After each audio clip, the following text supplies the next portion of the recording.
Eh.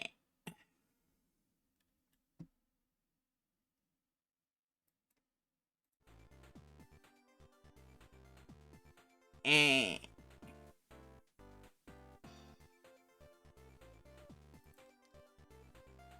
Blah, blah, blah, blah. Fucking to you too. Fucking Oh, sorry. I almost went into 3 songs in the stream starting because I was pooping. Now I can't get my controllers off of my Switch. Give it to me! Thank you.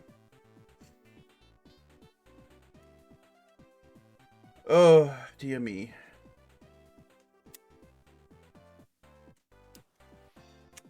There we go. You know, maybe Nintendo wouldn't have to, like, have their controllers be crazy expensive if they just didn't do the whole, like, gimmicky... You could put them on the console and you could take them off the console. Like, you know, I get it. It's a technological feat that, like, I have these magnetic things. But, like, do I really need it, though? Especially when the buttons are fucking tiny. I held... And this is the Switch 2, where they increased the size of the buttons. I went back... I had to use my old controllers to play Ring Fit the other day. And...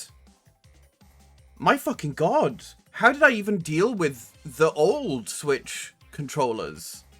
The buttons are... minuscule. I'm like, wow, I played on this? Like, holy shit. It's crazy. Happy Sunday, everyone. Happy Sunday. We are gonna play more Donkey Kong. Because I want to.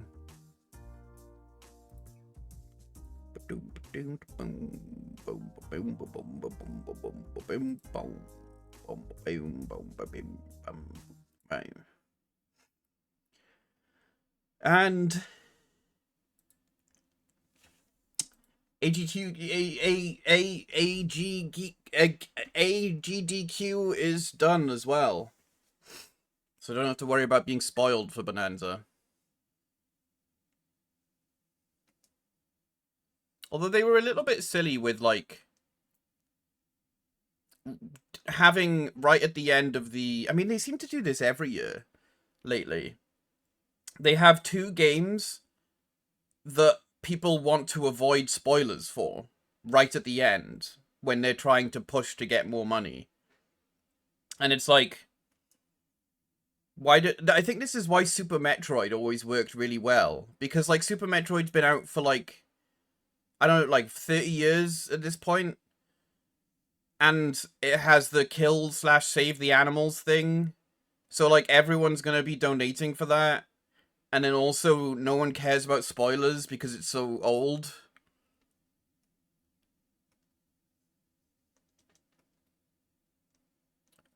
This one. Hi, Emmett. How you doing? Oh, I haven't said hello to everyone. Hi, Papa. Hi, Talon. Hi, Mott. Hi, Grim. Hi, Emmett. How you doing? Super Metroid's nearly 32 years old. Yeah. So it seems to me it makes more sense to have a 32-year-old game be at, like, the end. I just feel like at the very last moment of the marathon when they're trying to raise as much money as they can, surely it's a better idea to have older games that no one cares about spoilers for. Because, and I know that this is a thing because I was in a voice chat with some friends at the time, and they literally said, "Oh, I'm not gonna watch for the next 5 hours because I want to avoid spoilers for Hades 2 and Silksong," which they had as like the part of the finale games. And I know that there's loads of other people that are probably thinking the same thing, which means they're missing out on loads of donation opportunities. In fact, I watched the numbers, like the viewer numbers go down from like 62,000 to like 40,000 at one point. I mean, it's like, in the grand scheme of things, that's still 40,000 people, but you know what I mean. It's been so long, it has been. I hope you're having a good new year. Ooh.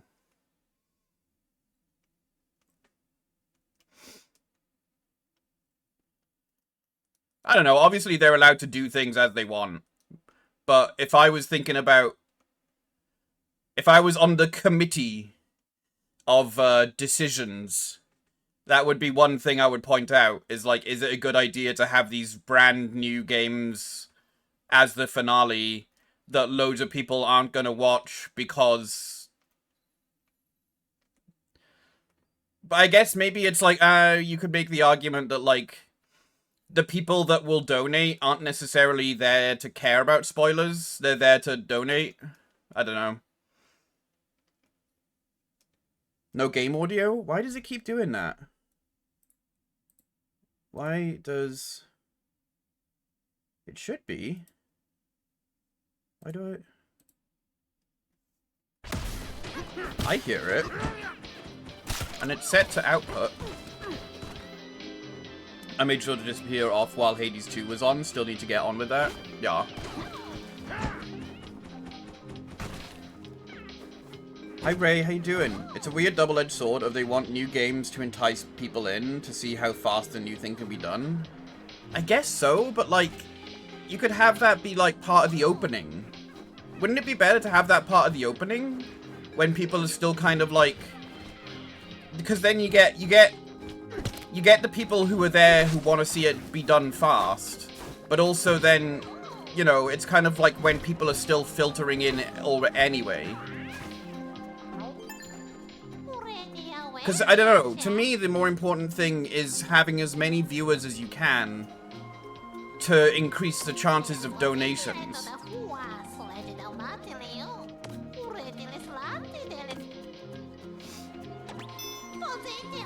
Audio is now here now. I don't know why it's doing that. That's weird. I didn't change anything except just activate and then deactivate the source again. I don't know, with GDQ anymore, really? I still enjoy it, you know. Funnily enough, I usually donate at least once per marathon. You know, if like a friend is on the hosting thing, or if it's a particular game I enjoy, I usually like send in 1 or 2 donations over the marathon. But this year I was like, no, I can't. I just can't. They even talked about it themselves towards the end. They were like, you know, it's been a rough year. It's like it's only Wednesday, sir. You know, last year was a shit year and not many people can afford things. So they were like, yeah, it's understandable that, you know, not everyone's able to donate. Yeah, basically the good old off and on again.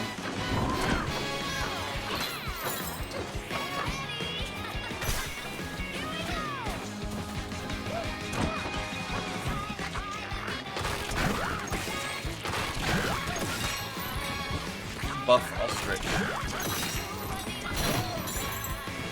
This is probably the most oddly shaped one.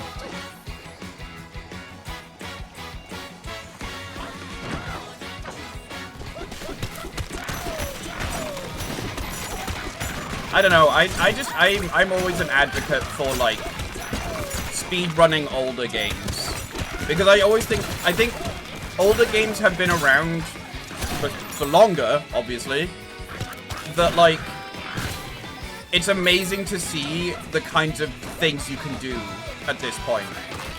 Like, sure, it's fancy that someone is able to, like, complete Silksong within, like, 40 minutes. Cool.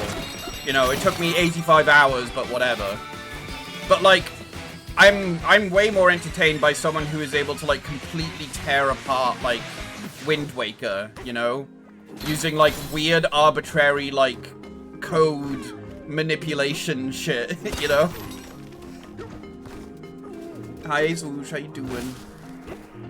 Been listening to all the Pauline songs, and oh boy, they nailed it. That's cool. I haven't heard them all yet, obviously. I only know Zebra, Ostrich, and Donkey Kong.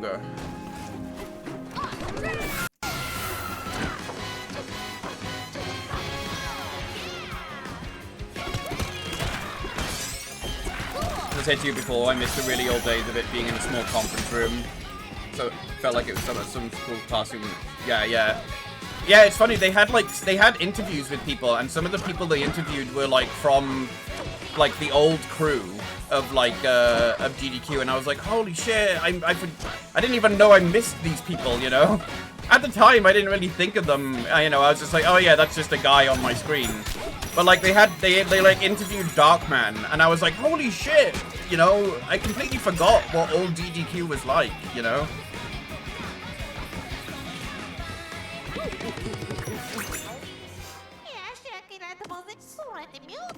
I think like a lot of things, post-pandemic, it just changed. Like, it's the same with Confuzzled. Like, Confuzzled changed a lot after the pandemic. I mean, it was already going through changes, but yeah. Category they ran for Bananza is, in my opinion, the worst one. Wasn't it like only 10 banana run or something like that?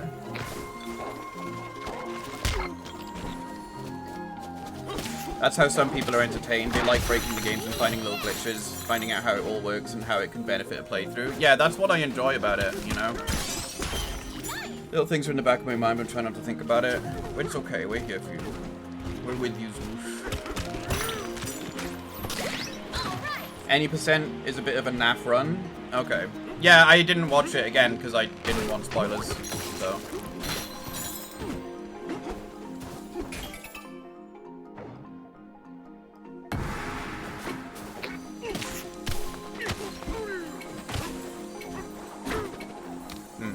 Oh, there's a platform underneath it.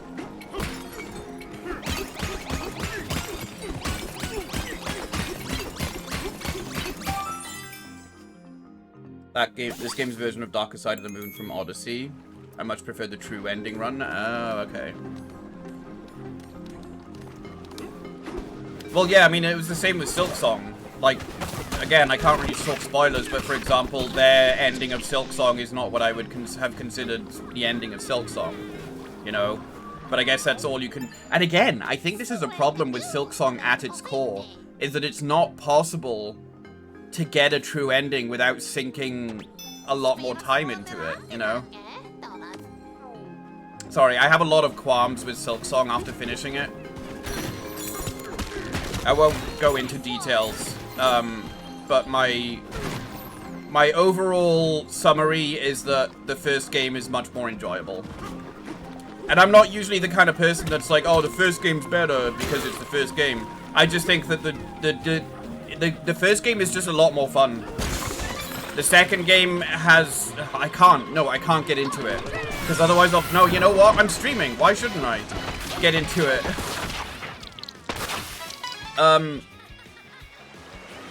There's a lot of design decisions in Silksong that I just don't agree with. There's a lot of really cool mechanics that they've added to the character, like the movement systems, the combat system, it's great. But there's also just like a lot of arbitrary, oh, we made it harder because that's just how a sequel to a Hollow Knight game should be, is it needs to be harder. And it's like, okay. There's a lot of really, really bad boss designs. Their argument that of everything, well, not everything, but a lot of things doing two bits of damage is because they wanted the combat to be like more of a dance. You know, because you can heal faster. You can heal faster in Silksong, and every time you heal, it will always heal 3 bits of damage. As opposed to original Hollow Knight, where it takes longer to heal, and, you know, you only heal 1 bit of damage at a time when you're holding the button. And I get that. I get that they wanted it to be more of a dance. But it's just extraordinarily... Especially with the difficulty changes that they made. It's extraordinarily annoying just how many enemies in that game do 2 bits of damage. And contact damage is a big thing of that. I should not, regardless of any boss, I should not take 2 pips of damage just for touching the boss. Even if they're, like, if they're not moving, if they're not attacking, if you just bump into them, you should not take 2 bits of damage.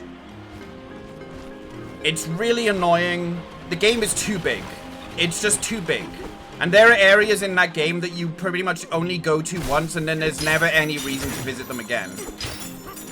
It's too big. It could have been a lot smaller, and I would have enjoyed it a lot more.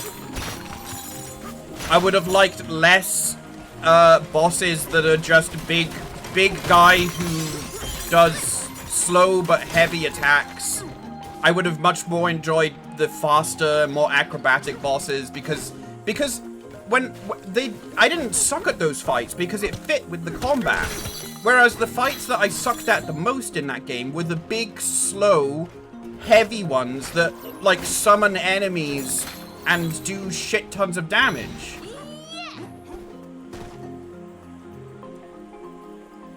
We went over how everything does 2 ticks of damage. 2 ticks of damage. 2 ticks of damage. And also, here's a problem, okay? Yeah, the Bilewater boss, that was the longest boss I was stuck at. I didn't like the first Hollow Knight, but I liked Silksong. Oh, interesting. Original Hollow Knight was more thematically consistent and well thought out. Yeah. True ending of Hollow Knight is the God Home ending. True. Act 3 ending is better, but should have been its default ending. Yeah, it should have been. Yeah. And yeah, the run that they did on GDQ was Act 2 ending. Sorry, I'm just scrolling up.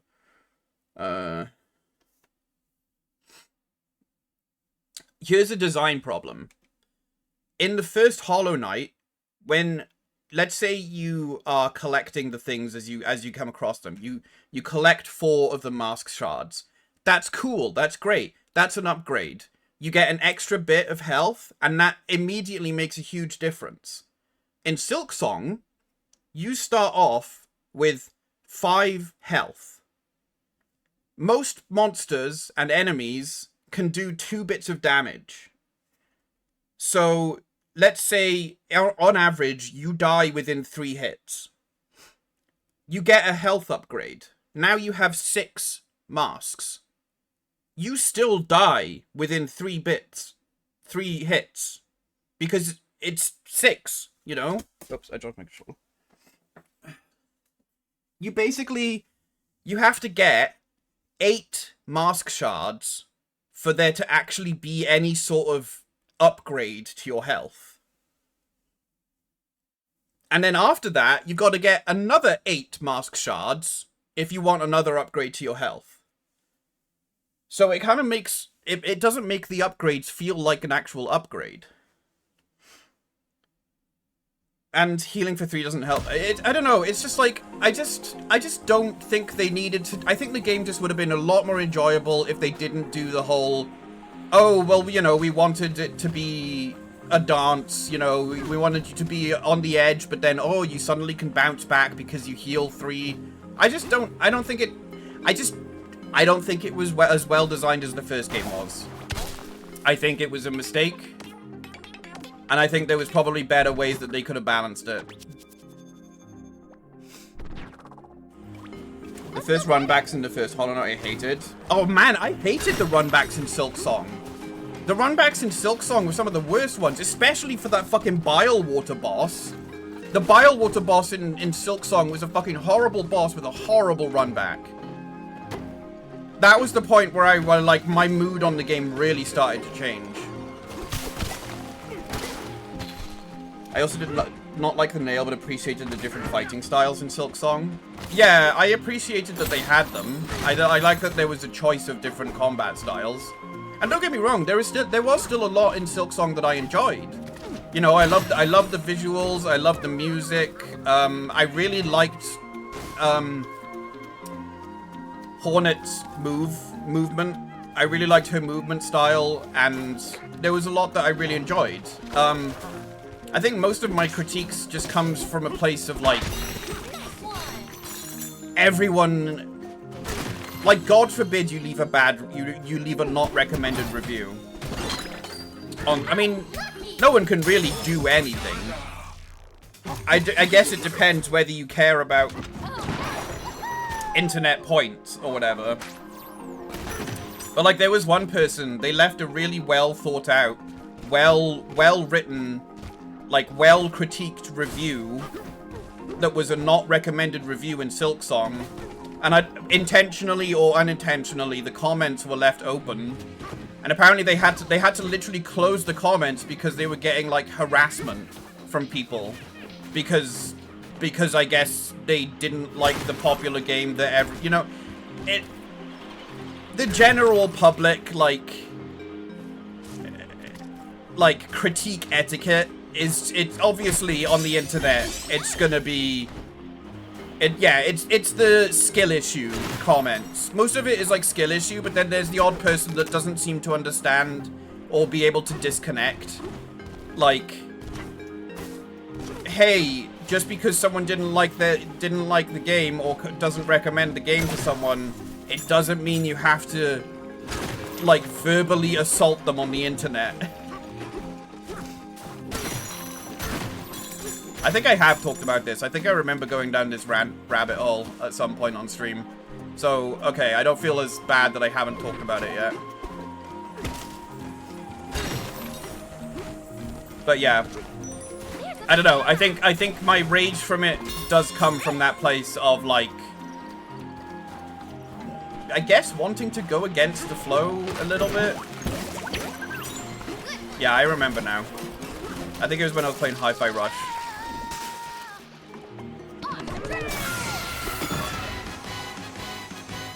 Certain attacks doing more damage, sure, but everything didn't need to do 2 under every single circumstance. Yeah.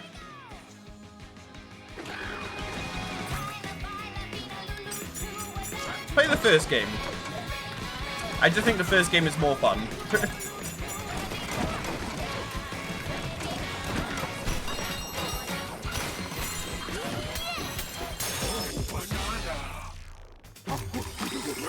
You look so silly.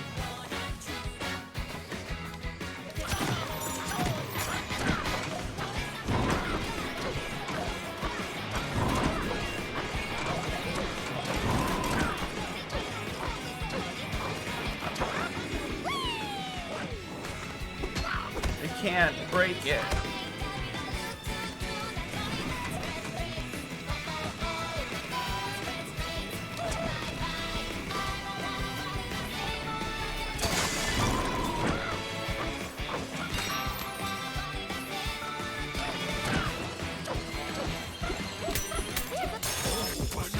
Berkey Burke. What the hell is that autocorrect, Rusty?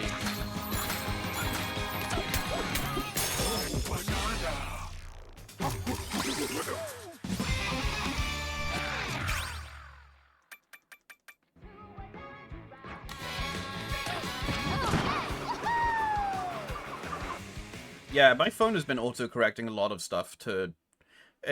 I've been especially frustrated when it's a word that I've typed correctly, but it just decides to auto-correct it to a different word. Because it's just like, oh, you meant to type this word instead.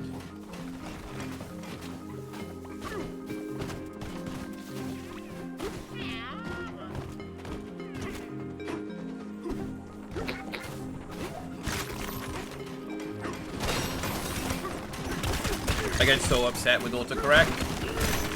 I mean, it's the good old reason why like, I hate AI. It's like, it's a machine being like, oh, I think I know better than you. Well, I mean, it doesn't think or anything. It's just a machine doing what it's programmed to do. But it's so frustrating because it's just like, hey, maybe listen to me and don't change what I wrote.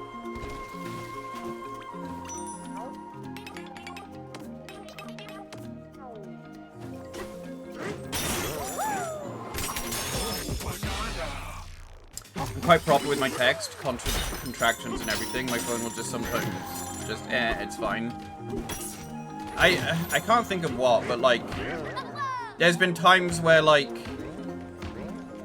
I'll just be responding to someone on Blue Sky and I'll leave a post and then I'll look back at it and it's, like, changed. It changed, like, of to, like, he or if. And I'm like, that's not what I wrote.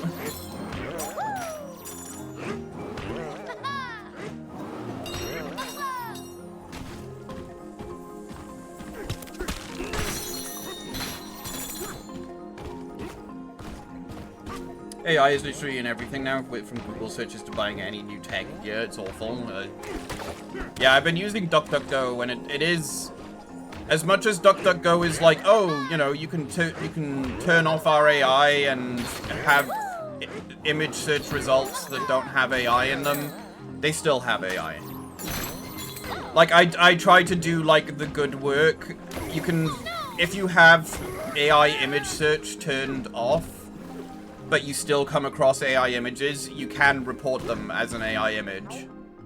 But it's still just, like, cool. So even the fucking AI image search function, when it's turned off, is still poisoned by AI.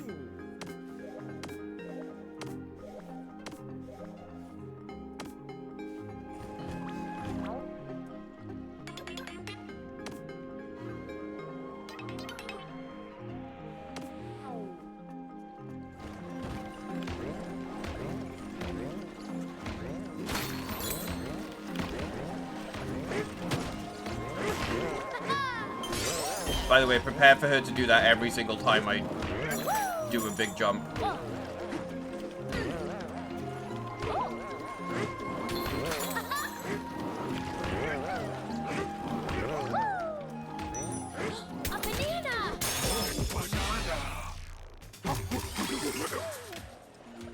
Can you destroy every levels entirely? Not really, no. There's still, like, some materials you can't break. Like, I can't break this type of goo.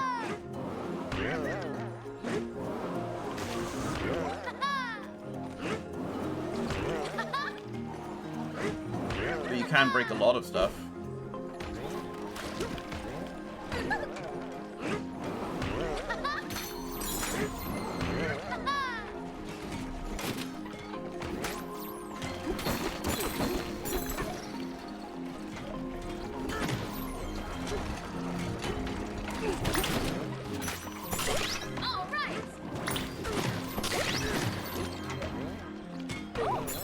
I forgot to turn her off before I started the game.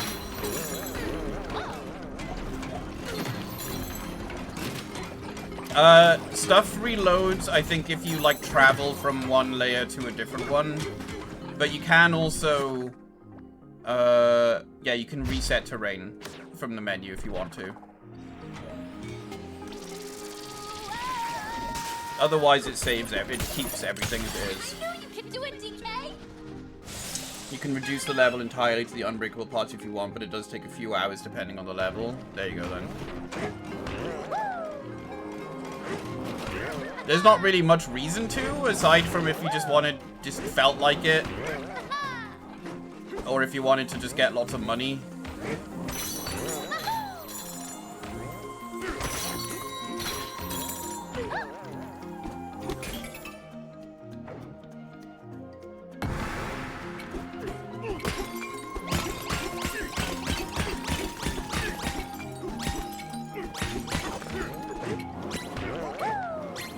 Uh-oh.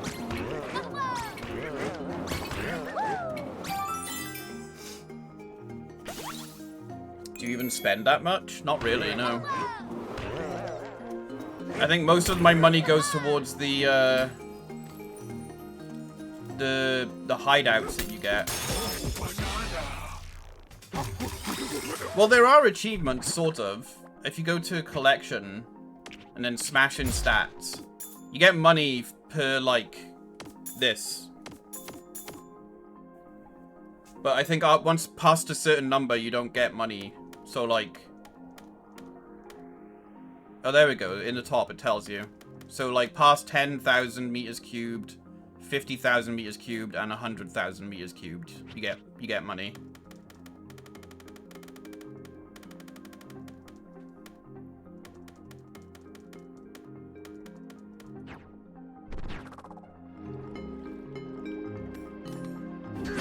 And that's about it.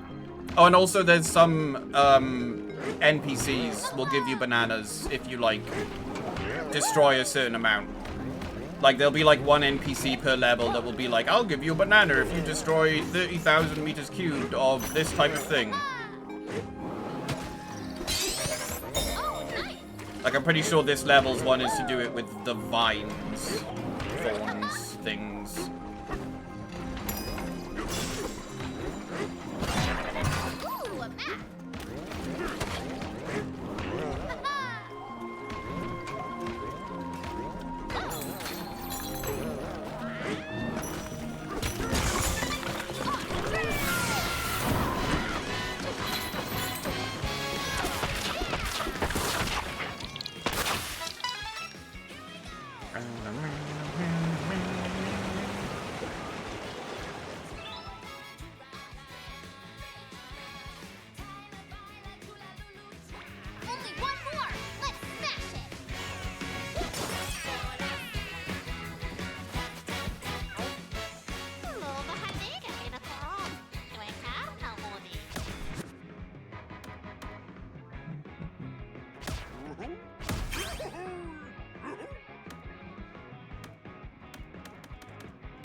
Oh, I see a thing.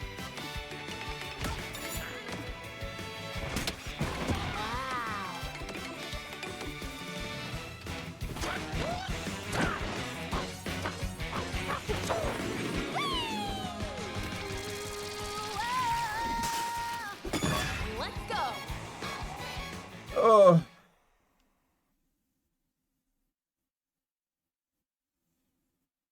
I am full of chicken nuggets today.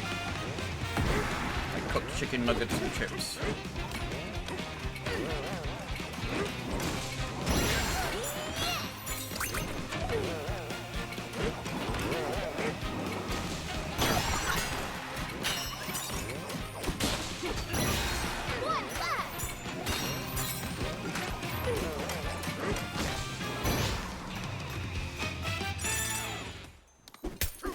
On my other save file, the amount of times that I've seen a CD drop from an enemy in one of these combat things and then I don't get to loot it is really annoying.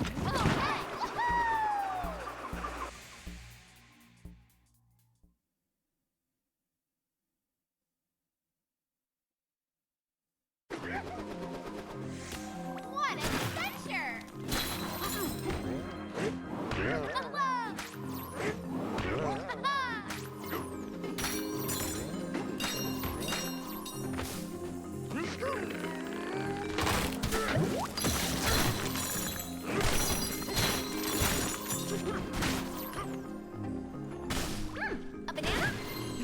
A banana?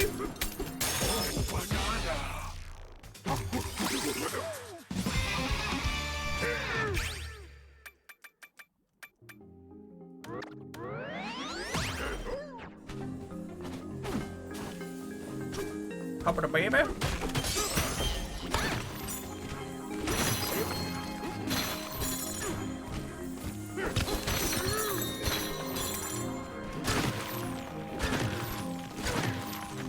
I know there's a giant fossil somewhere around here.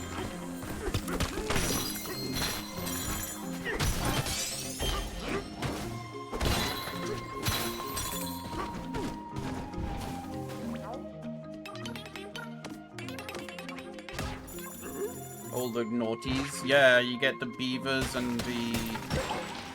Weirdly, you have the beavers and the spider fossils from Donkey Kong Country. But the second fossil is the pig from Country Returns.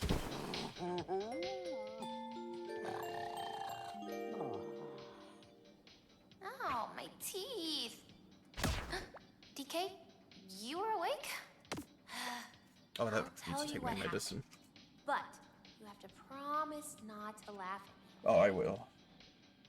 I saw a piece of that bouncy, rubbery stuff outside.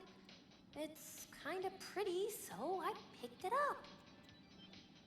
And when I looked at it up close, I realized it sort of looked like candy. And it smells sweet too, no joke. So I figure I might as well take a bite and see what happens. She ate the repulsion gel. But the joke's on me. This thing is super rubbery. It can't be chomped. No more eating things off the ground for me.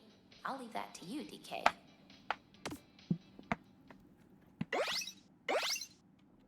To be fair, I did want to eat the teleporting goo Refreshed and ready to go. from the other level because it looked tasty.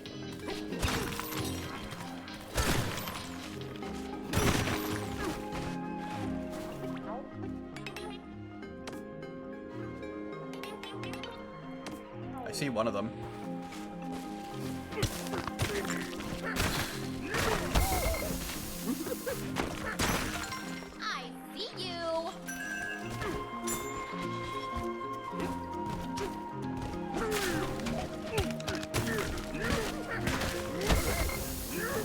thorns are so fucking annoying.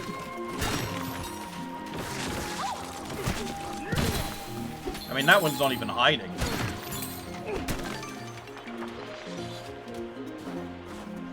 Or that one.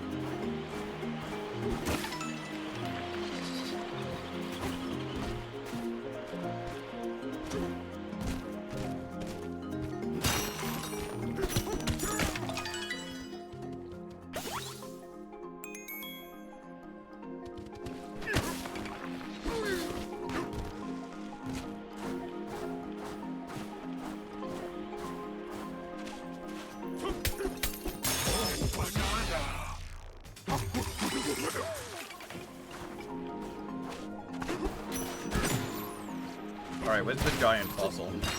Oh, there it is.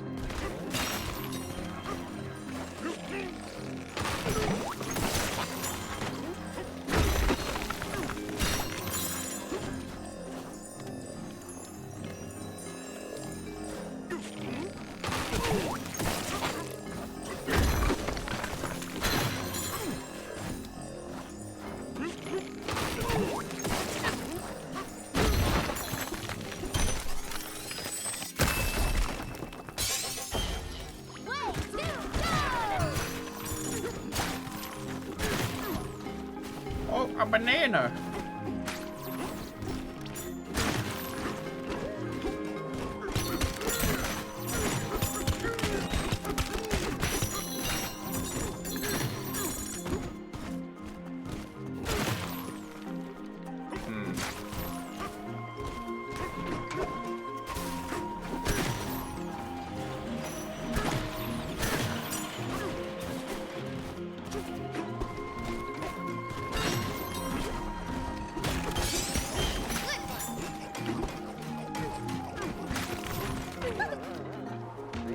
I think that's everything right here. For now. What is your timer counter looks like at this point in the game? What? What do you mean? Like, what's my play hours? I don't know.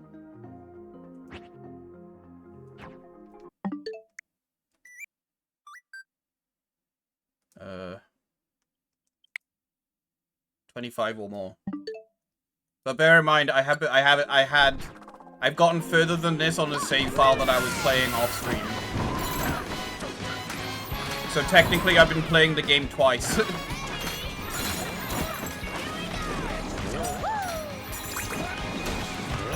And then I was just like, eh, fuck it, I'll just play on stream again.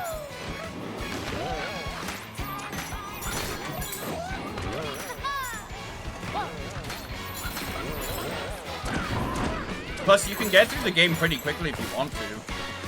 Like, you don't have to do what I'm doing and going around collecting everything. I just like to.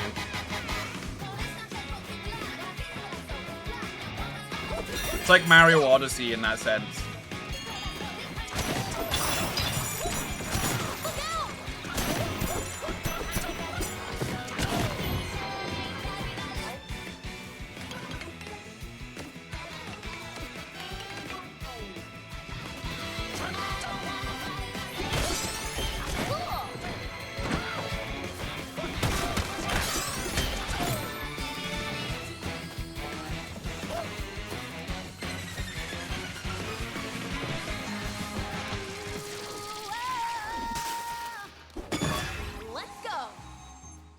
It's a fun game. It's funnily enough, it's cheaper than Mario Kart World, and yeah, it has a shit ton more you can do in it.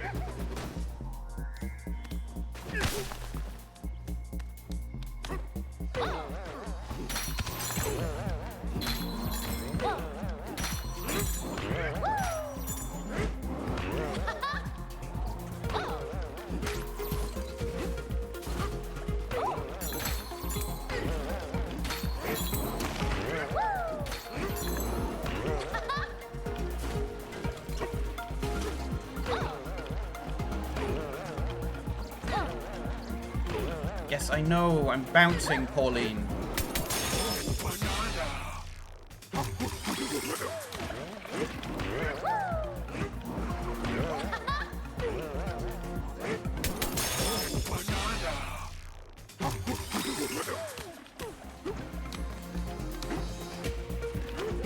That was close.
Wowie zowie!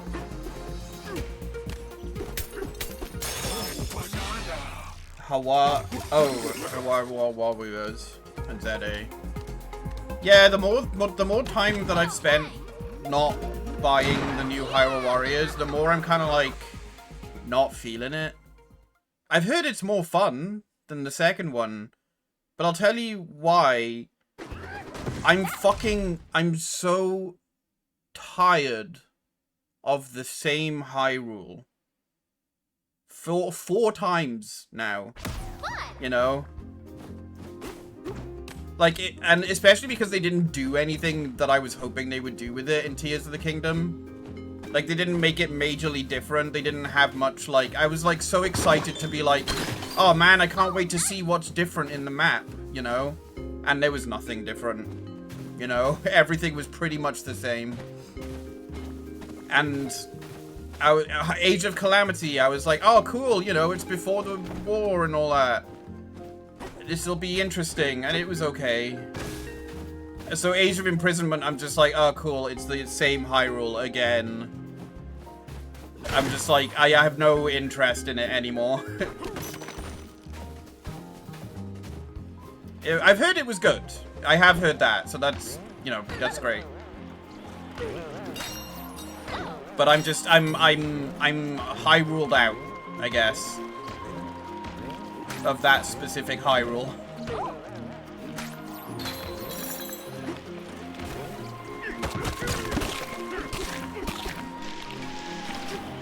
I would be the same way if, like, if they did the same thing with, like, the Hyrule from Link to the Past, you know? Which they kind of, sort of, are. Now that I think about it. Because they used that one for... They used it for Link to the Past. They used it for A Link Between Worlds. And they kind of used it for, Echoes of Wisdom as well. A little bit. But I guess those games are all so far apart that I didn't really care. And Low Roll? Yeah, Low Roll too, yeah. But that's what I mean, A Link Between Worlds.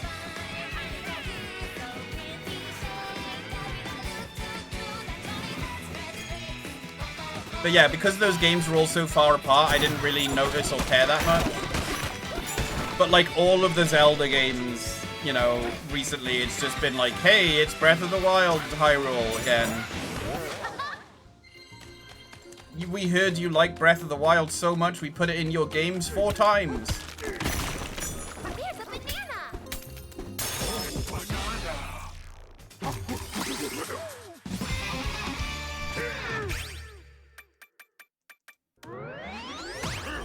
I can drop an egg.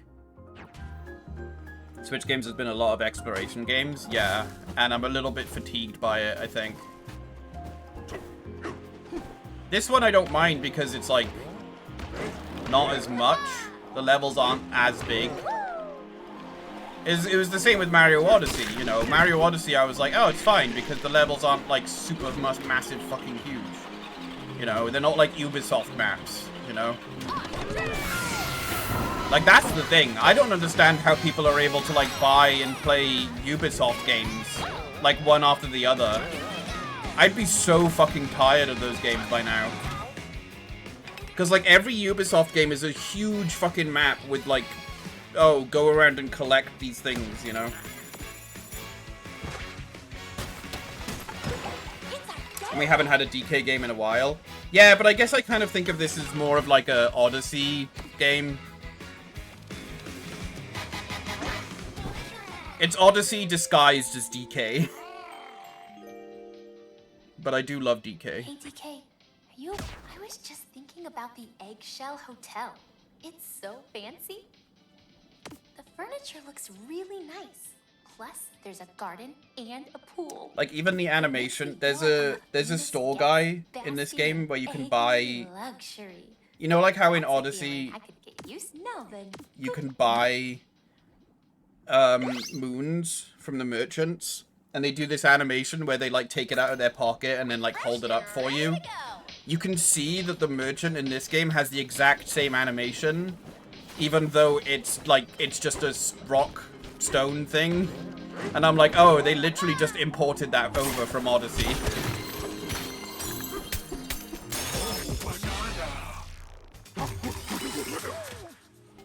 Hi, Mike. How you doing?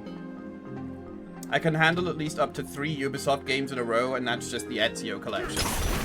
I tried to go through it. I only ever played... Well, I watched my friend play the original Assassin's Creed when that came out. And then I played a tiny bit of Assassin's Creed 2. So, like, a few years ago, I think, like, in the middle of the pandemic or whatever, I was like, I'm gonna finally play all of the Assassin's Creed games. I think I made it... I completed the first and the second game before I was just like, nah, I'm done. Especially when I, like, looked at the ones that I had to play next, and it was just like Assassin's Creed 2, but Rome. Assassin's Creed 2, but not Rome. And then I tried Assassin's Creed 3 for a small moment, and I was like, why do the characters look like they're shitting themselves all the time?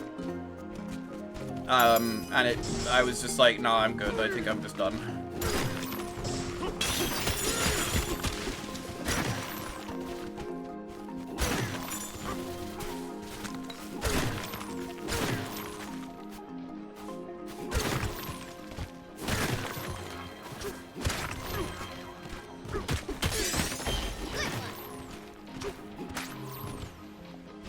I'm surprised you did so many Hitmans in a row. That's because Hitman's fun. Plus, there's only like 12 missions per Hitman game. So it doesn't overstay its welcome before you're on to the next one, which has like something cool, except Absolution, obviously. I think Absolution was the only point in the playthrough where I got to that man, I just want this to be over type feeling.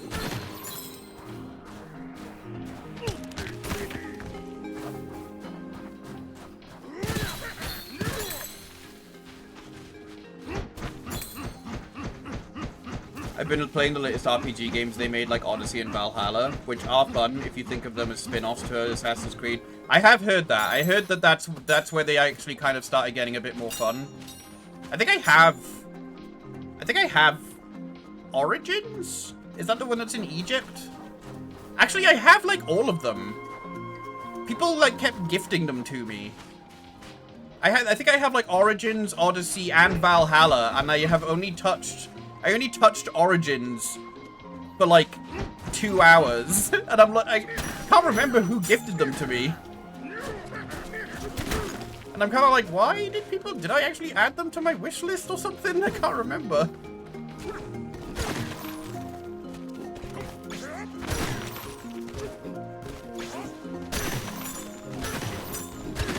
I sometimes have a habit of adding things to my wish list that, like, I'm kind of like, oh yeah, I might like that, and then people will gift it to me, and I'm like, oh, I don't know whether I will play it. So I should probably cater my wish list a bit better.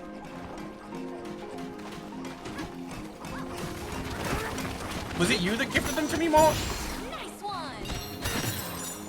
Origins and Odyssey are good. Can't comment on Valhalla. I think all I know about Valhalla is that it came out and it was really fucking buggy and horrible to get working on PC.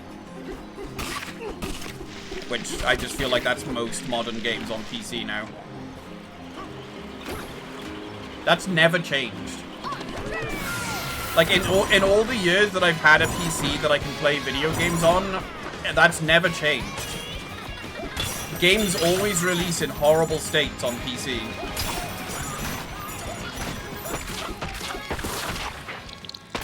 Did you ever play Light Up the Town? I don't think so.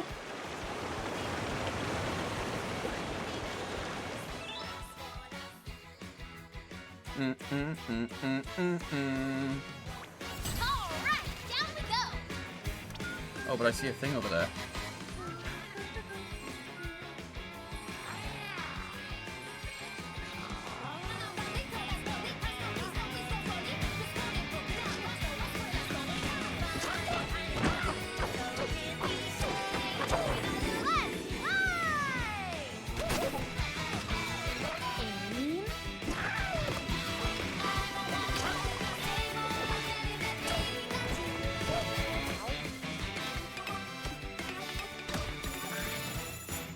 Can't comment on Valhalla as I've not played it yet due to 1,000 other games to play. It was the one I gifted. Oh, okay. No, I haven't played it then yet. Let's go. I do remember. I think it's installed. It's the one where you like make Christmas decorations, right? I think I was at Andrews when you gifted it to me.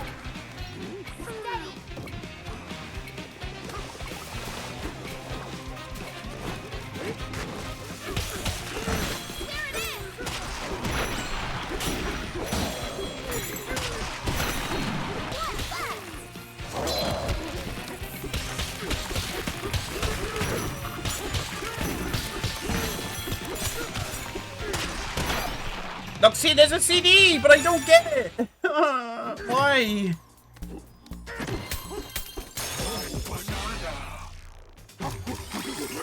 I actually pointed at my screen.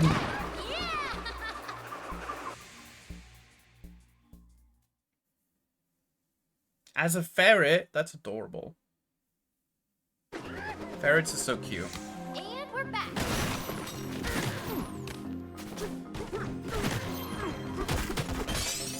Good one.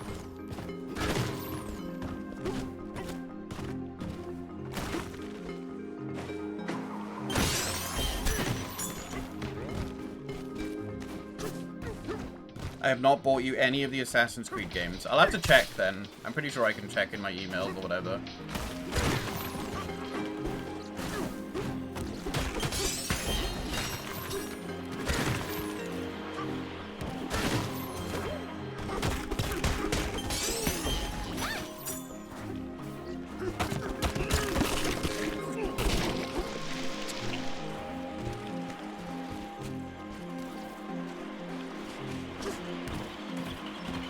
I need your rubbery hide.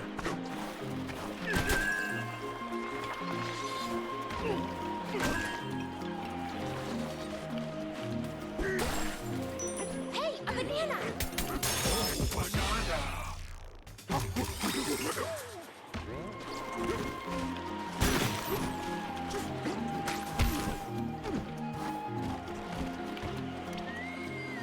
I'm gonna smash some things to get some treasure chests.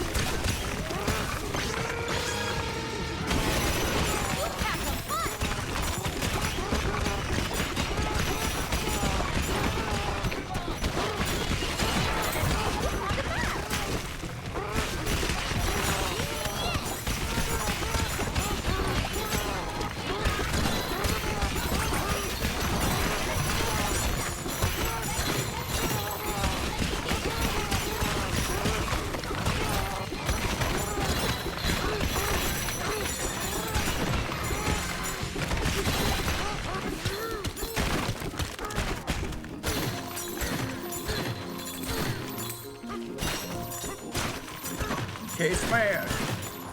Oh.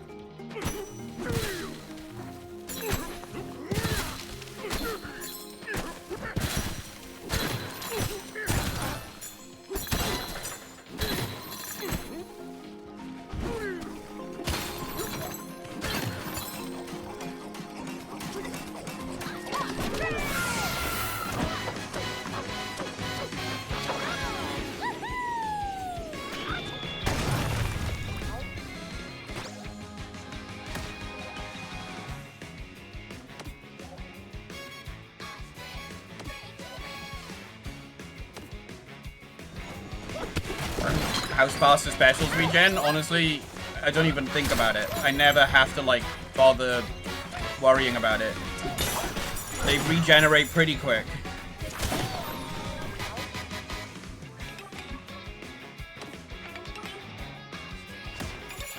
You literally can regenerate them while you're using them by just collecting gold and smashing enemies and stuff.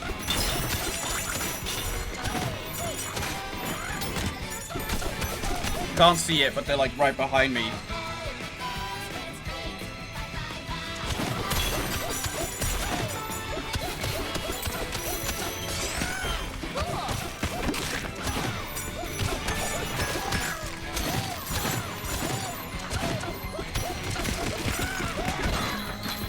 Not in that way before anything. Yeah, wow, Mort, you're learning. You're learning how to be around furries.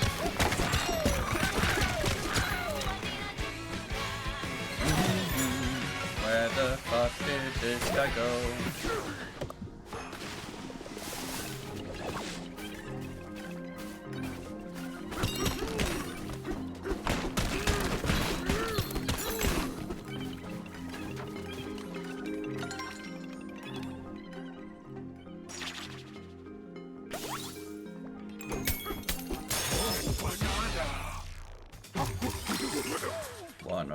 One of us. No, I think if Mort was going to be a fairy, he would have been one by now.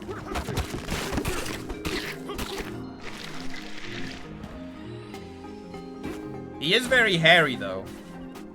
I've hung out with him a few times. He is very hairy.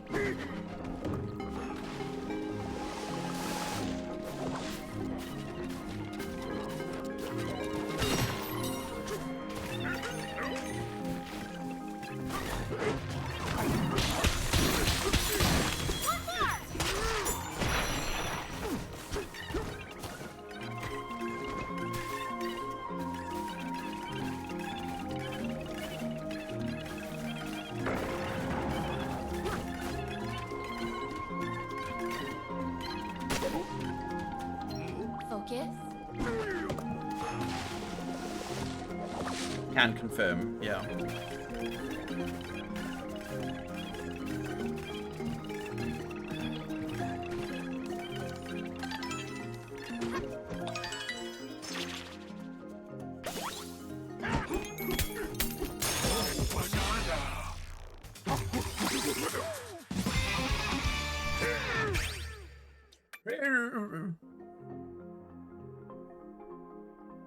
I want to get these two upgrades.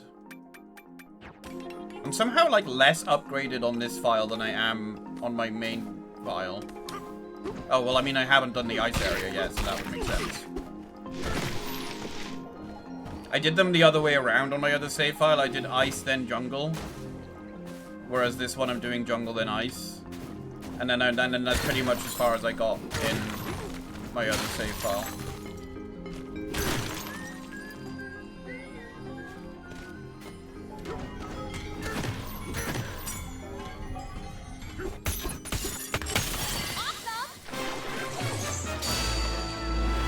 I need to try and get up early tomorrow and go to Tesco's.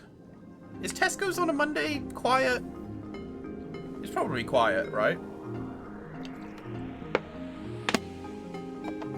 It's definitely quieter than Tesco's on a Friday.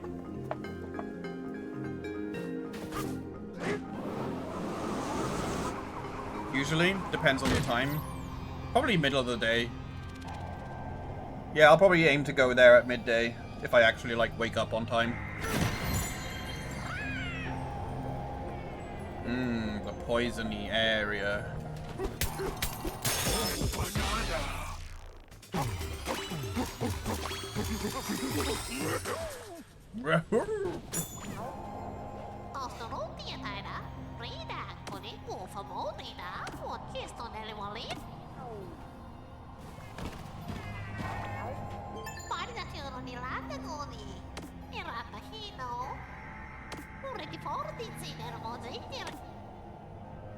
This place looks like shit.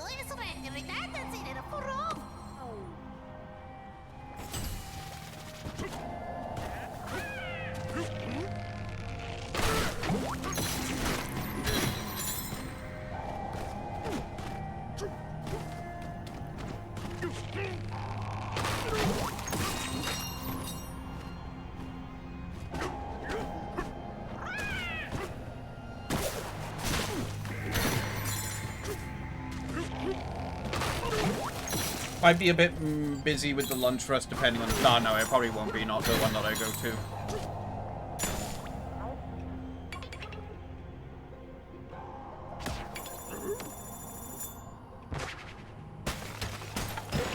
Time for a break.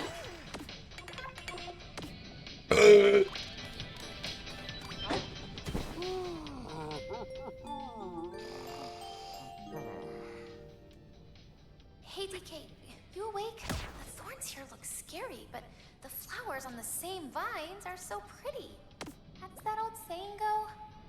Every rose has its thorns? Good thing bananas don't have thorns.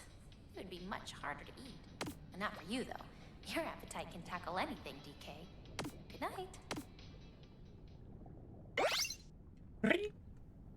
Oh, I need another haircut as well. My fringe is getting in my eyes. This is gonna be a...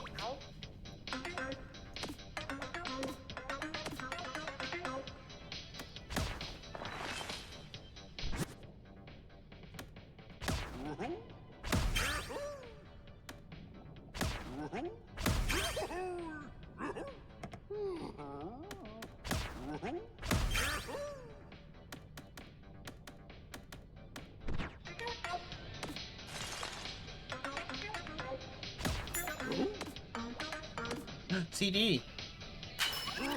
Awesome!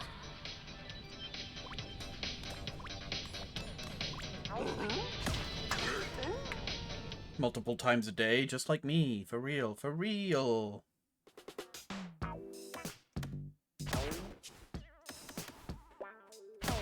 Perfect. Check this out. I really would like to change his tie. But why would I when this is the best, like, perk? Look at him. So cute.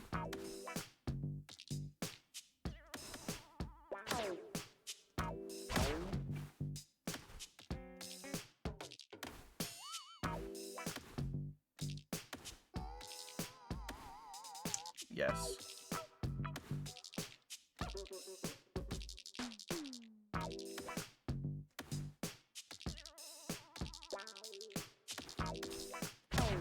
Looking good. Why do I have a sense of deja vu? I know, I posted about it on Blue Sky. I'm still annoyed about it.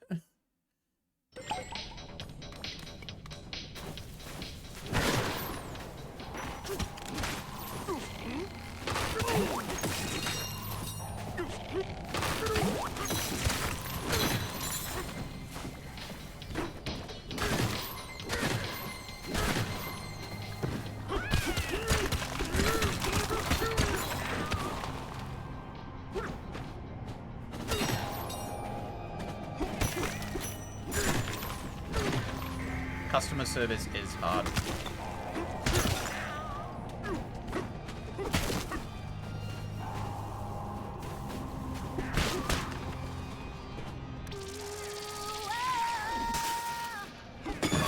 Let's go. Kind of sorta finally going through and scrubbing the fairy alt on Twitter. Do it. I deleted all of my posts using a neat tool that someone... It was literally just like a GitHub script. Some places charge you.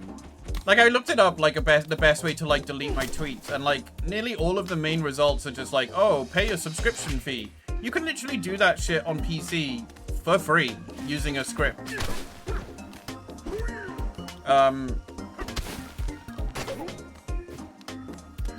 Yeah, I finally deleted everything, basically.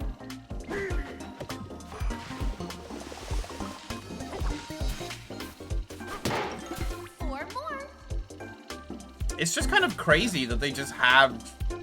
I don't know. I mean, everything about Twitter is just crazy now. Not that it was, like, sane before, but... Here's a banana.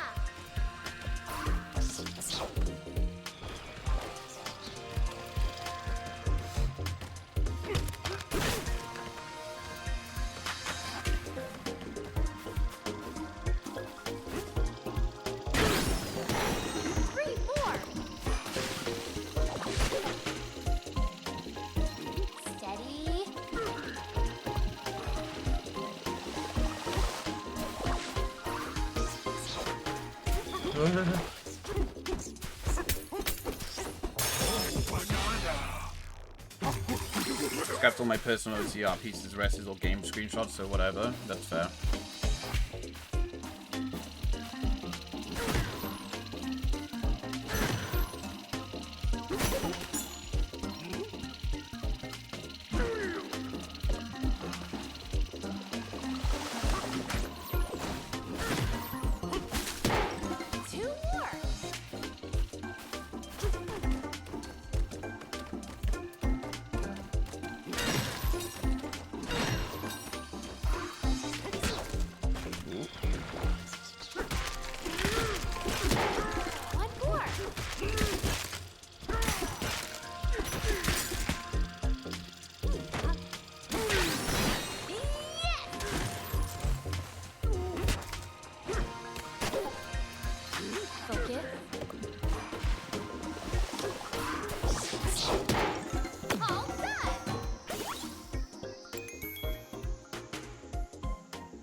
Camera.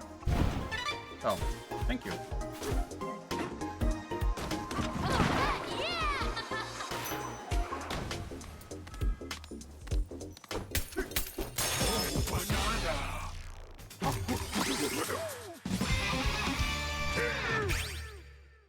I mean, I have my archive of my posts, so if I ever feel nostalgic, I could go to it. I never really thought of, you know, like, my posts over the years, I've never really thought, like, oh man, I love scrolling through my old posts, you know. So when I stopped using Twitter because Twitter was becoming a hellhole, I didn't really think about, that was the only point where I started thinking about, like, my previous posts, because I was like, oh, well, you know. Man. I guess if you're actively using Twitter, you don't really think about it. It's only when you're considering not being there anymore.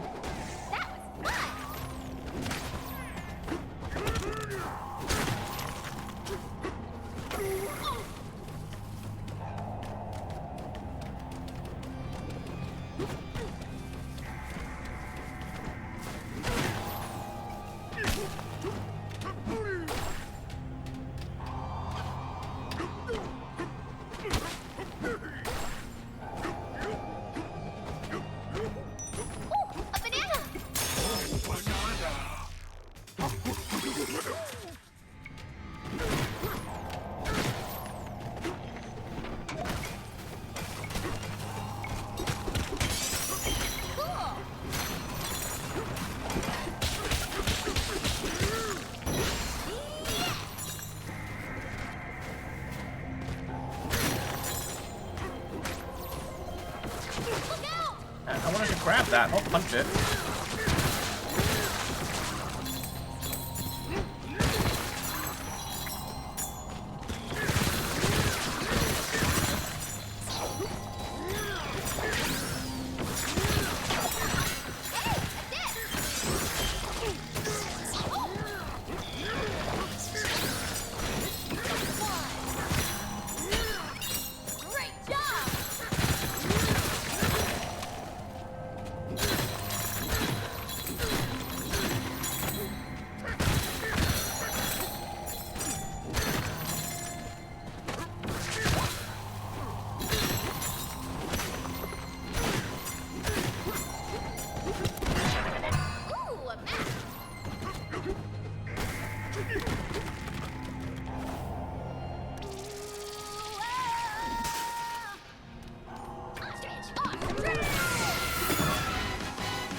I think it's sad.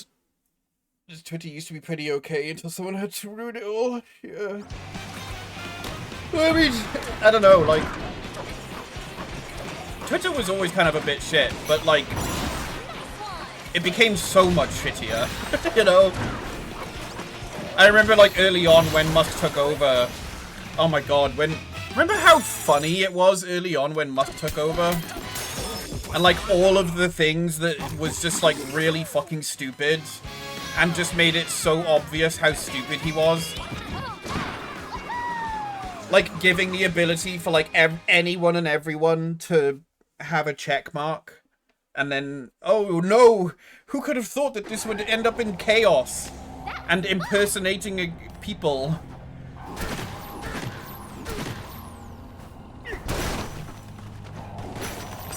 And then him firing all of the engineers and being surprised when it stopped, when like Twitter just stopped working. That one's less funny because obviously people lost their jobs, but...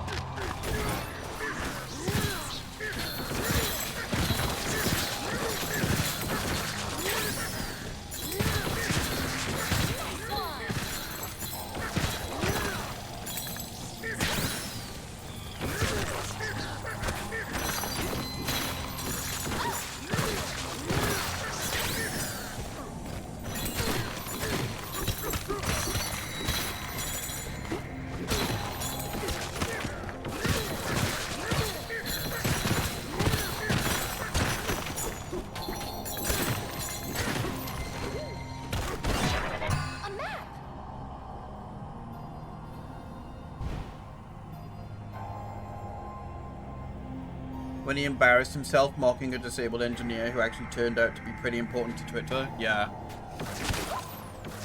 I mean, that just basically sums up Elon Musk in general, is when he embarrassed himself. And then story that of anything that he does.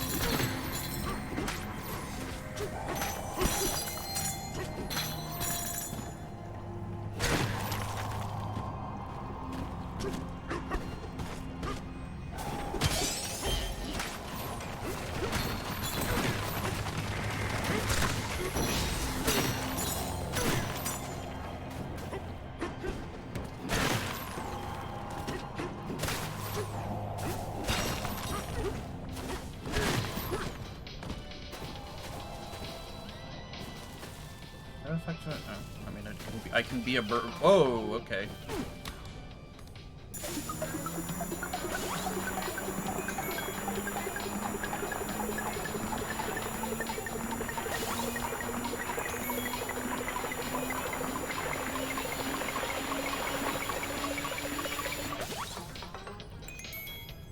Is that a Luma wannabe? I think of it as like the hippo from Donkey Kong 64.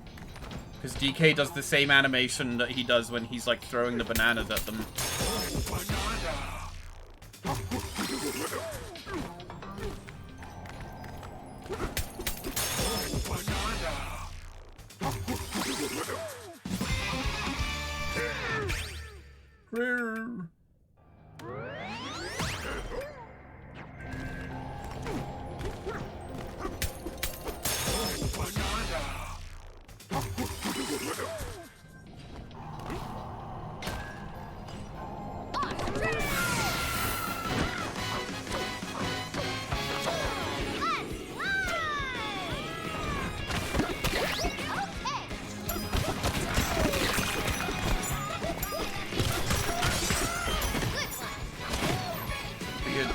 Oh, there's gold, that's right.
Oh, that's how I was supposed to get over there. Well, supposed to. Oh wait, no, it's to get up there.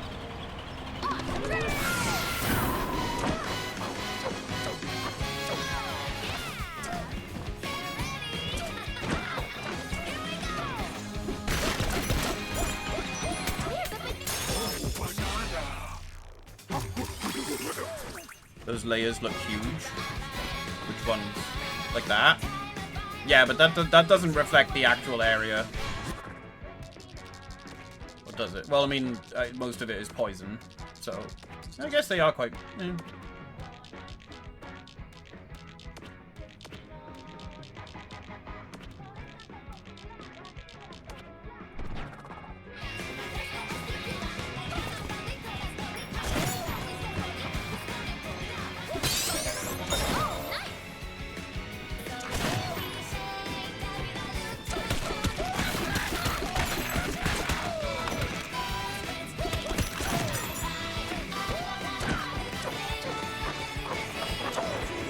But then you actually get there and they're like not as big as they look.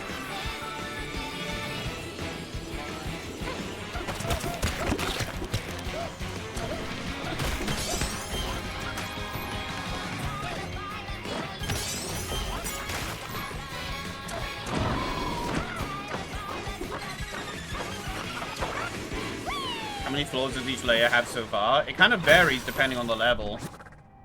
I don't think I can check the other ones from here. Like, some of them only have 1 layer, some of them have 3. Some of them have 2.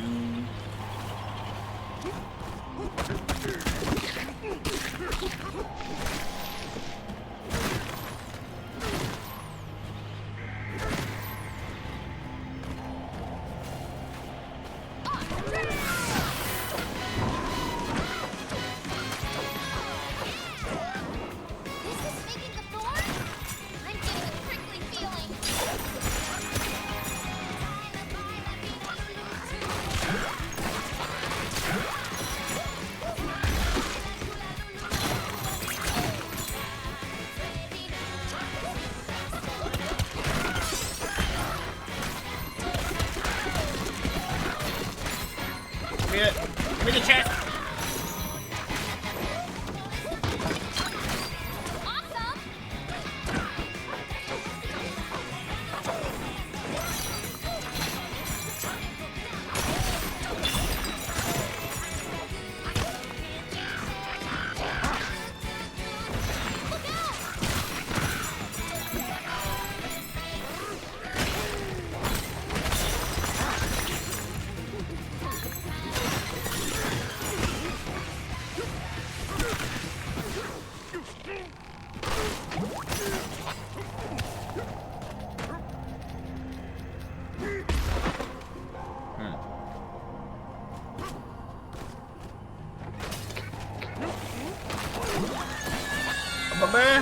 Victor.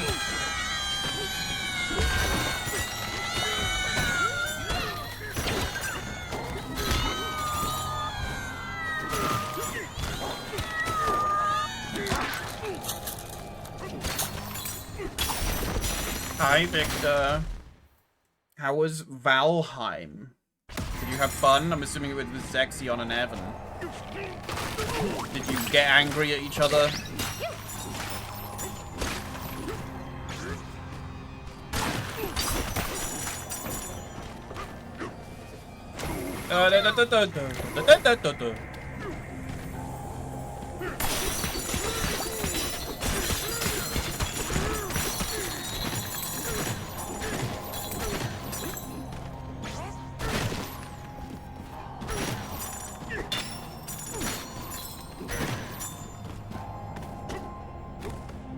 Yeah, there's Evan being a little gremlin.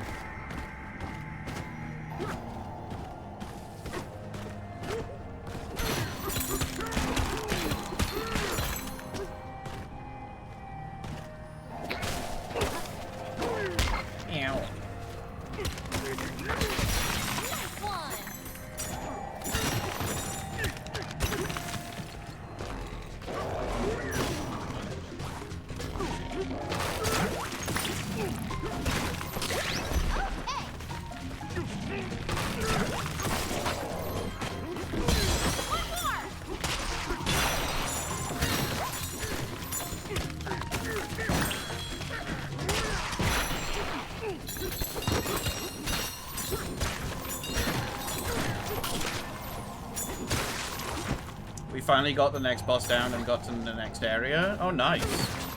How long does that generally take in Valheim?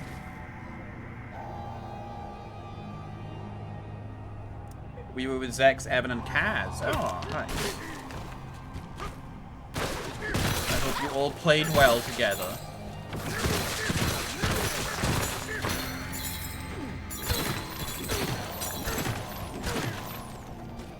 It takes forever. Yeah, that sounds about right for Valheim. I tried. I literally booted it up the other day to be like, I'm gonna make a custom world where enemies don't attack you on sight and you get more resources dropped from the world, and I still couldn't. It was still way too slow for me. Especially because, like, I couldn't find an area that I wanted to build in, and I ended up getting lost. And I was like, oh, I've encountered a big mountain, a big snowy mountain. I'll just keep walking around it until I find an area. And just, the mountain went on for fucking ever.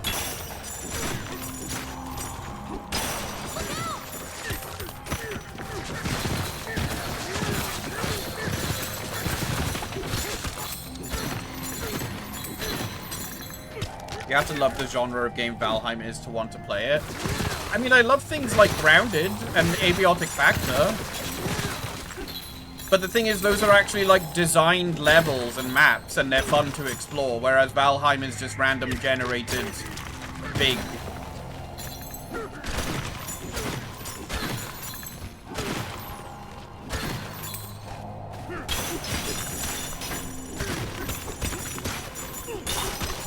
Also, the developers don't seem to, like, listen to the feedback from what I've read.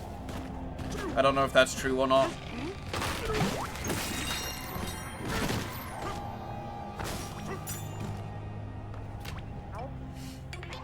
Valheim is a survival game that will not hold your hand.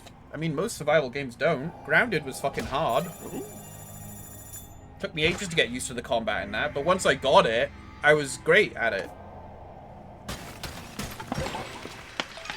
I was able to, like, basically finish the whole game by myself once I actually, like, learned the combat. Sounds like muscle growth theme, not gonna lie. Fair.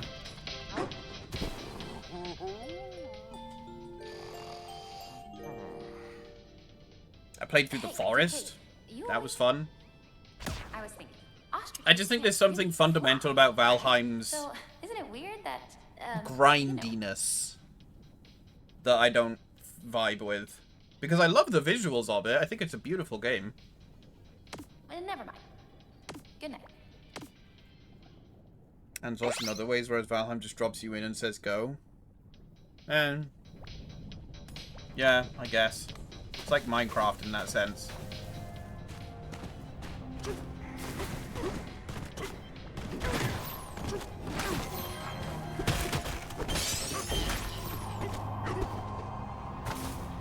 It's a sandbox survival.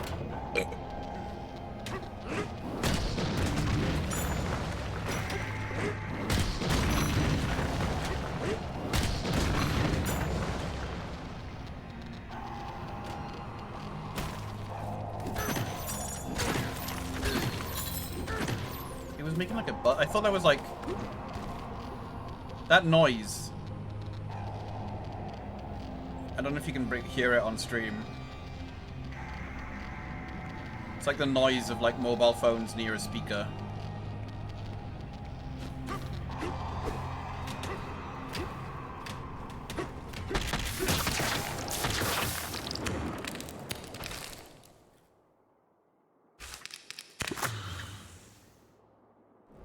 Remind me of the rad warning in Fallout, yeah.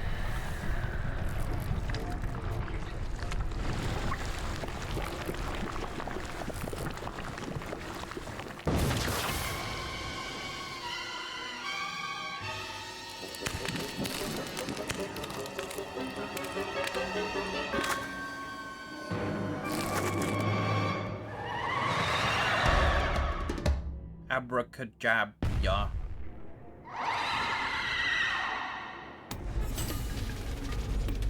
Watch out! Here it comes!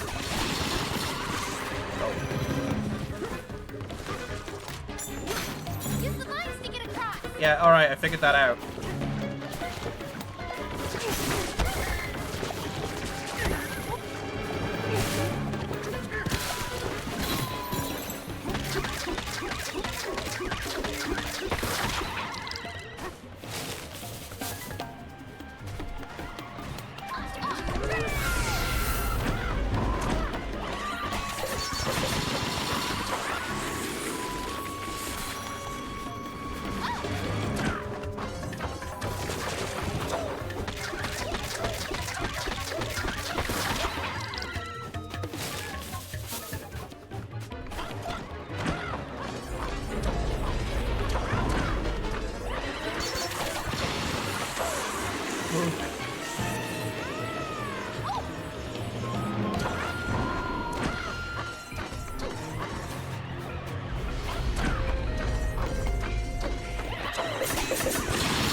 the vines to get across. Hey, Toast.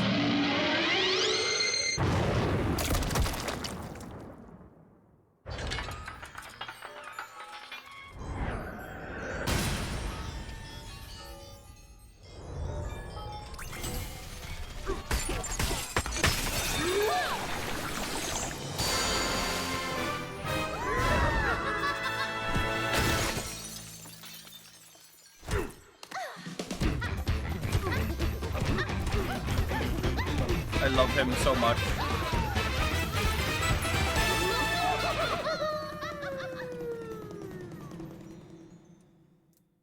Five nanas.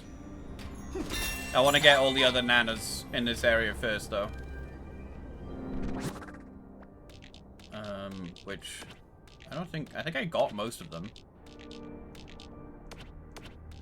How much did I get? 1, 2.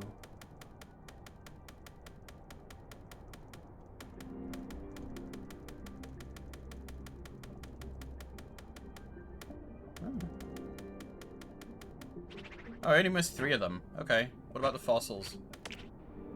Oh, I got all the fossils. Wait, that's the wrong layer. I was like, wait, what? 1, 6, 7. 6 plus 8. Fuck's sake.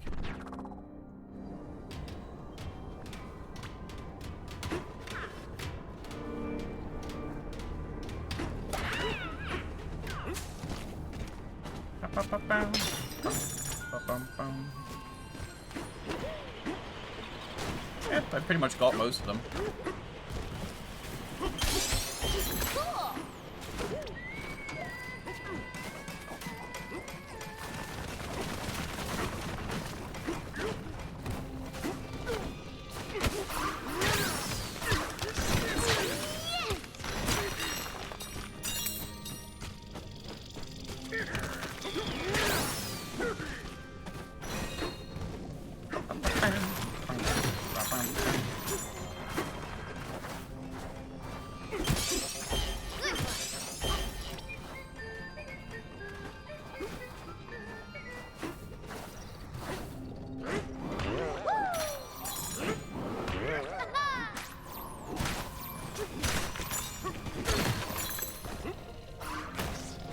Let's get lots of treasure chests.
Poison.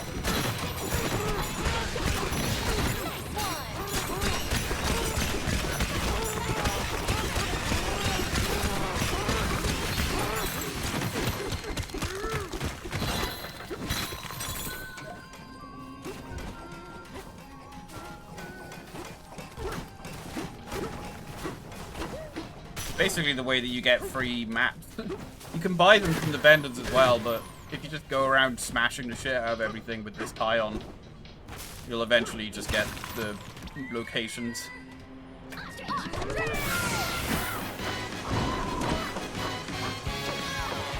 Oh, these are still here.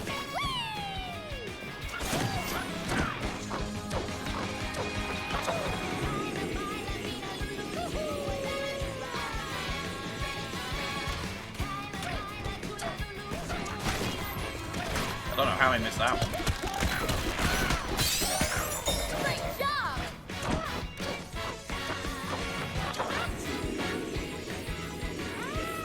Oh, have a good sleep, Bruce. I hope you get some good ones.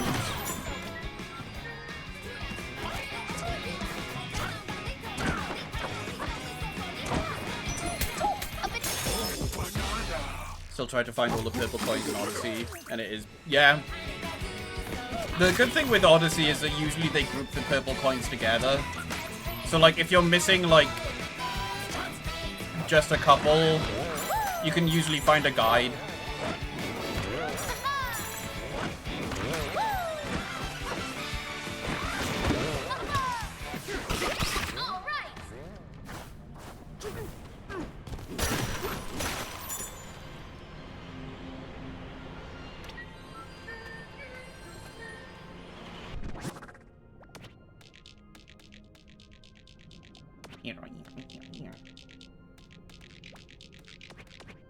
Should we teleport? Odyssey, you need an amiibo, which is like, yeah. Yeah, that was during their pushing amiibo really hard phase. Now all they do to push it is be like, hey, you can get music. Otherwise, we're not giving you any music. Which I just find shit.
Ugh.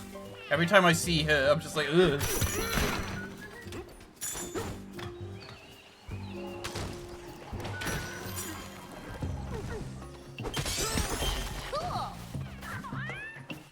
Alright. One fossil and when two banane? Oh, well, there's the fossil. Should we teleport? Is there a photo mode? There is, yes. But you can't do it at any point. You can only do it when it's like active control, I guess.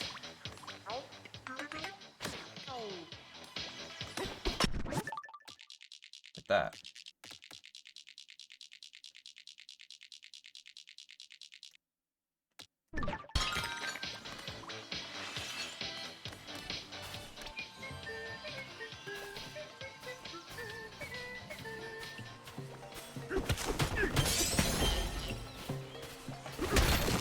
Alright, I just need one banana. No, two banana. Three banana? Four? One.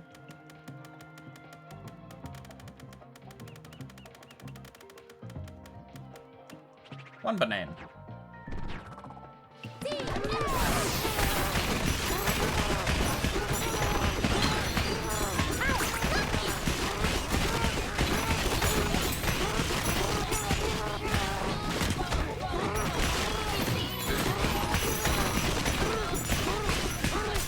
Oh, I didn't even see that there was like a pop number thing.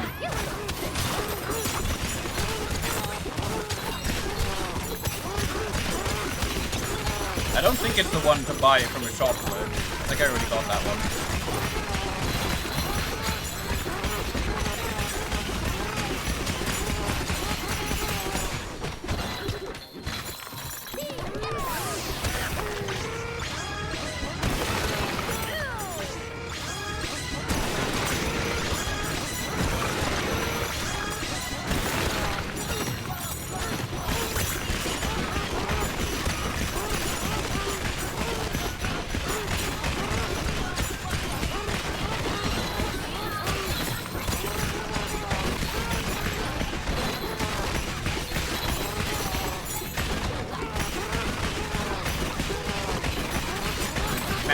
smash, smash, smash.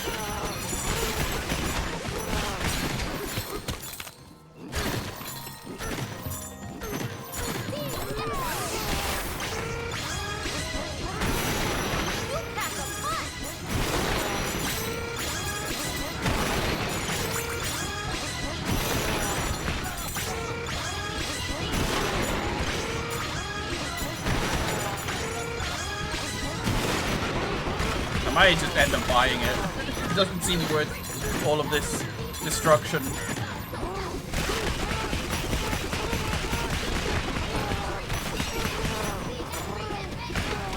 Seems like you're better off. You always get more chance of a chest when you're doing it vertically. Oh, there it is. I got it.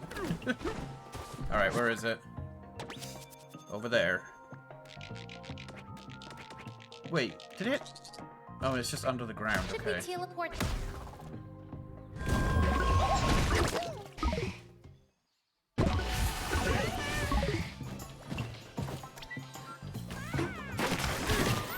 I think I remember seeing this one, and then I must have forgotten to go back and get it.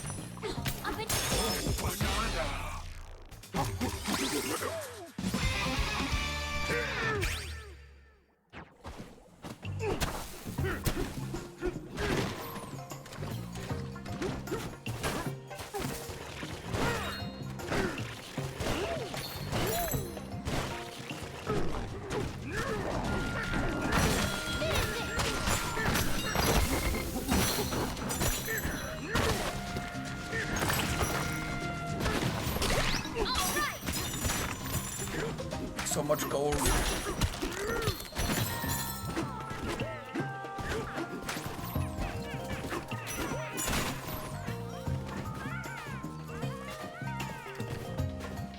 Where is the style shop? Oh.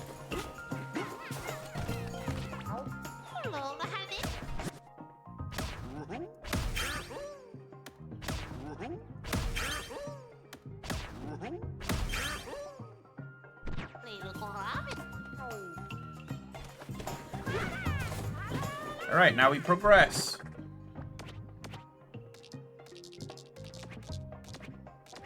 Should we teleport? Olive fur? Yeah, I guess if you really want to look like crap.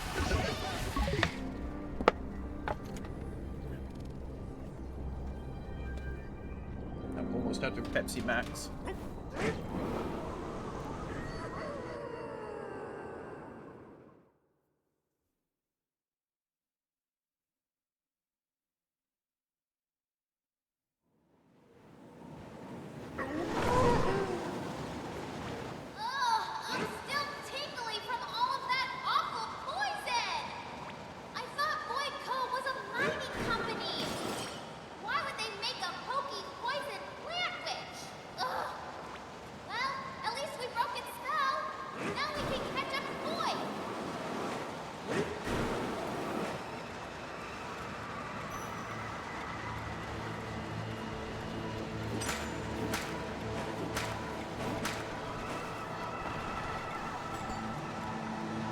I think you're supposed to let this thing, like, eat more and then hit it.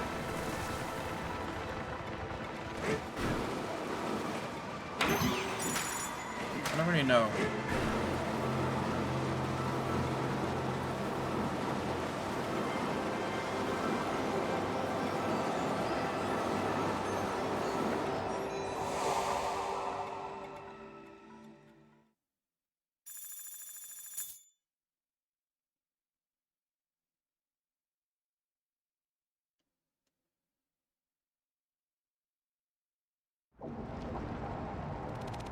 The junction. So this is basically, it's like, I thought this was going to be like, oh, you can go back and do the other level at the divide if you want to. But then it turns out like, oh no, you have to do both levels anyway. Which I was fine with, because I was planning on going back and doing both of them.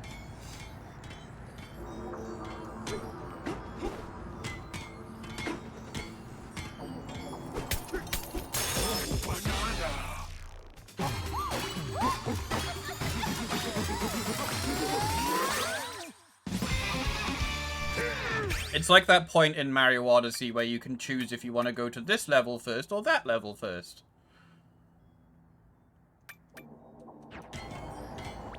Whoa, no way! Everything's been voided out!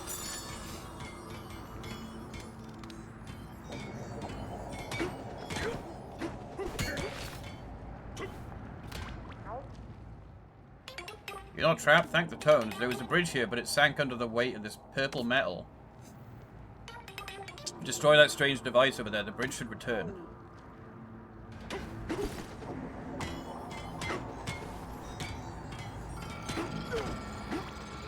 targeting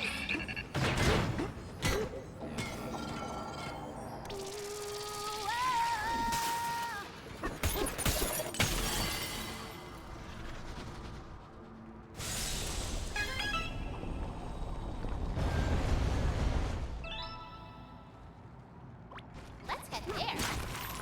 We're free.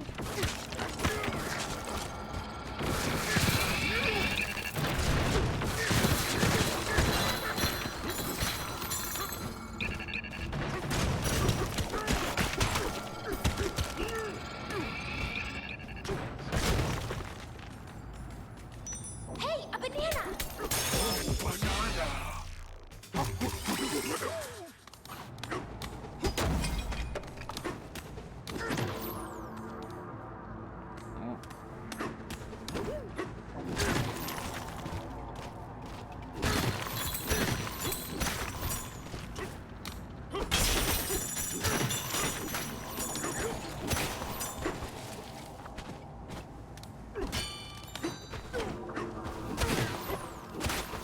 We tried to greet you earlier, but we couldn't move.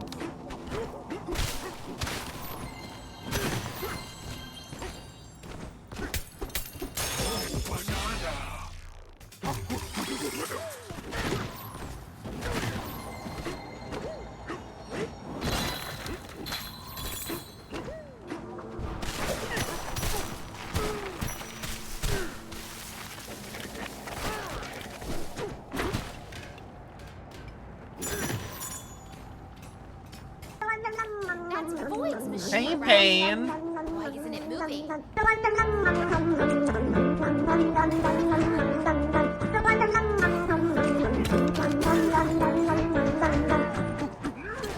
Oh, Hi, banana Pain. tilde.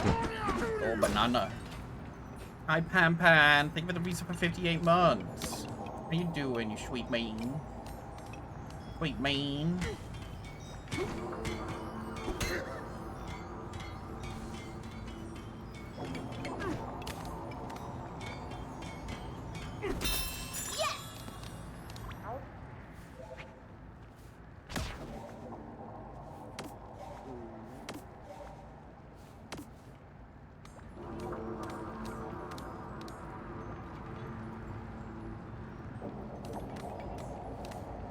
Aww.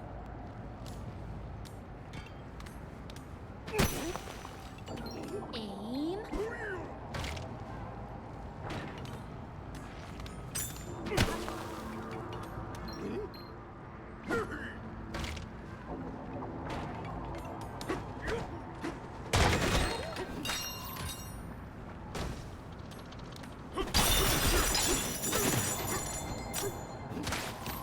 Doing pretty good. How's life going for me? I'm okay. I kind of spent the last week recovering from like a head cold thing, which was annoying because I was making progress on a lot of other stuff.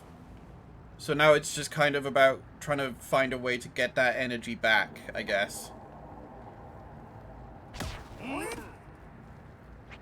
And then Cranky Kong is going to tell us the same story that he's always told us every time we've met him. And then he'll give us a banana.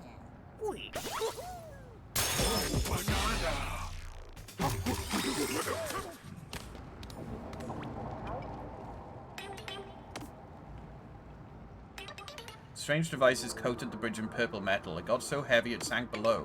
If you could get rid of that purple stuff, the missing portion of the bridge should rise back up.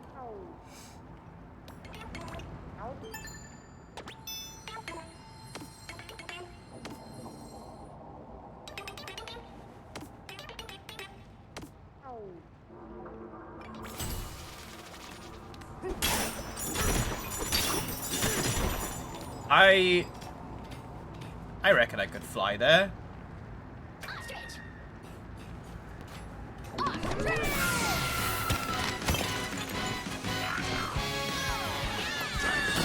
Hello? Nope, I can't fly there.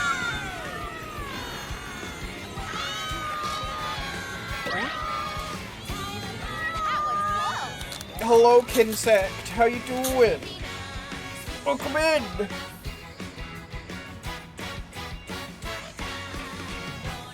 Oh, thank you.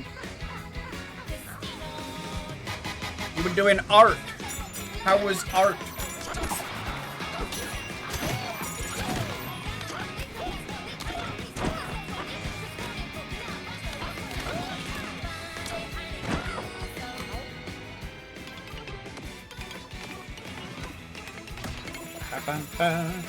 It was frustrating because of the bugs I had to deal with. Like, bugs, or like, software bugs.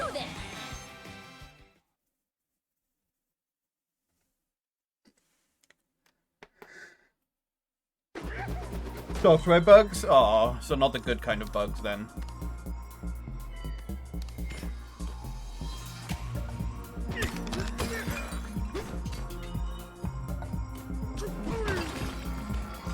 Oh, okay.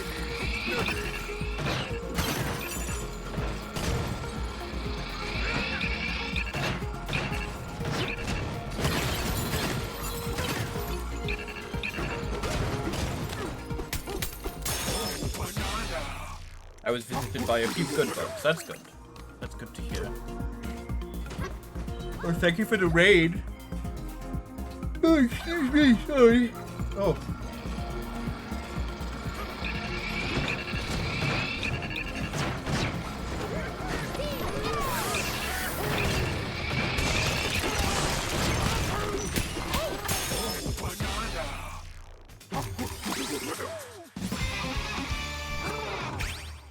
Yay, okay.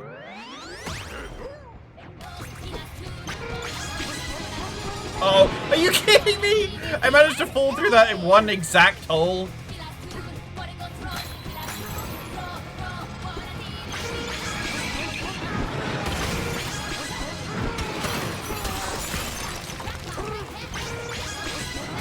Oh, come on.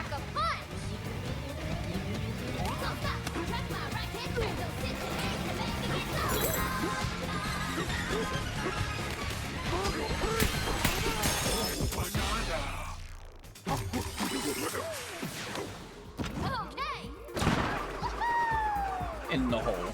In the hole.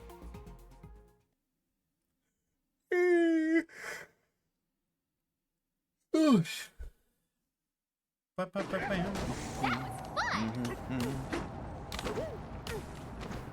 Certainly proves you are a top if you found that hole so well. I just went straight through it.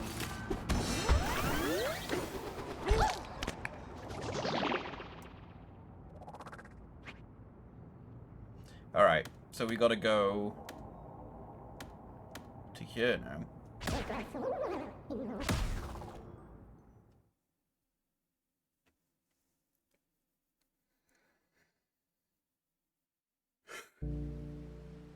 It's the goo that looks really tasty.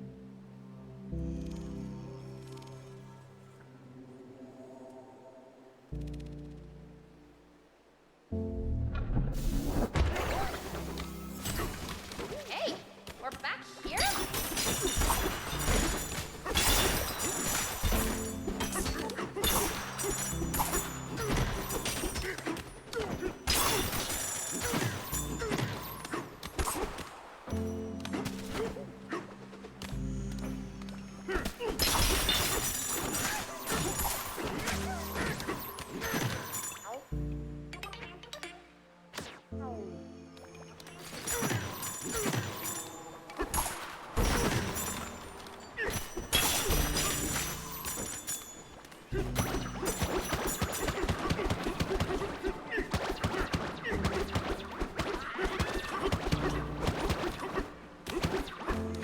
I want to taste that goo.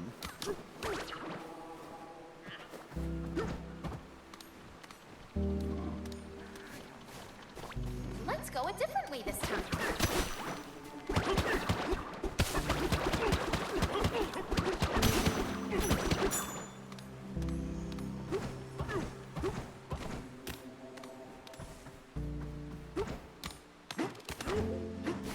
Journey to the center of the earth vibes. Yeah, I can see that.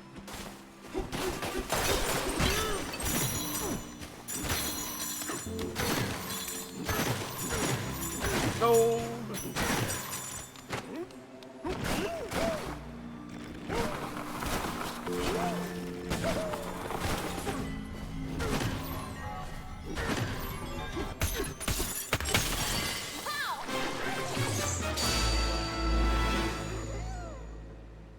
Let's go.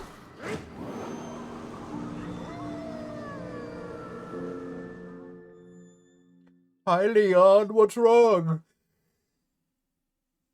What do you need help with?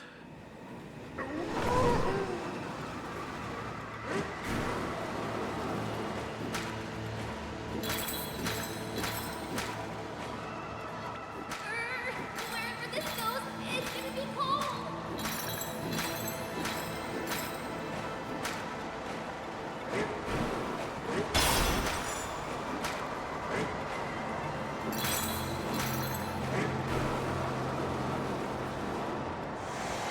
I finished my first Undertale run. I wasn't ready, and now I'm a bit freaked out. It's fine. It's just a Vigima game. It can't hurt you.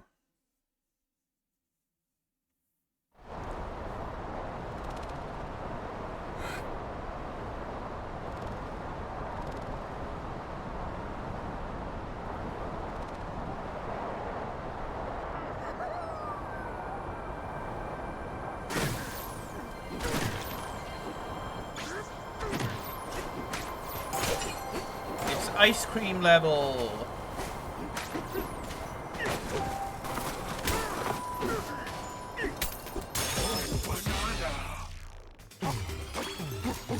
BPMs were going. So cold. Let's get down from here.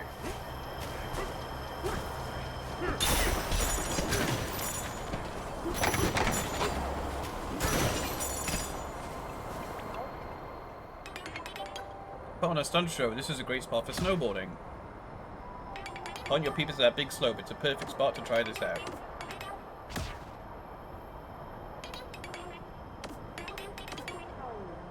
They're teaching me things that I've already learned. Good old Nintendo. Can't have unique dialogue. Characters must endlessly repeat things that you already know.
It's a zebra. Welcome to the freezer layer. Folks usually come here to enjoy our cool frozen treats, but lately it's been way too cold for comfort. It's bad, brah.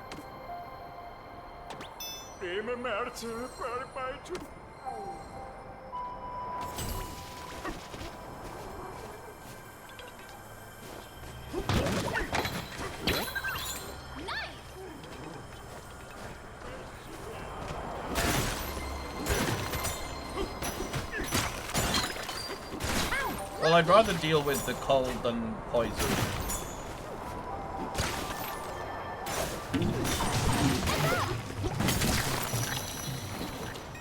Nice one.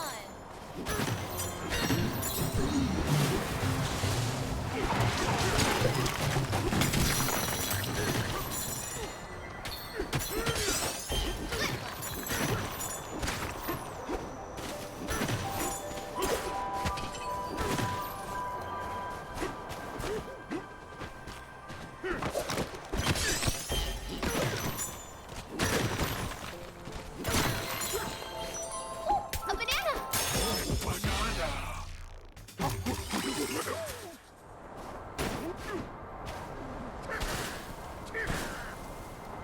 I don't know where I am now.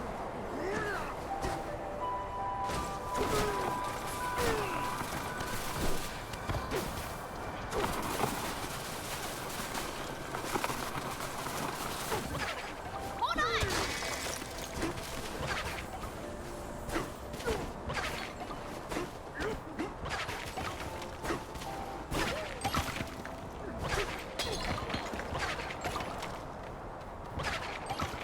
He's just a little guy.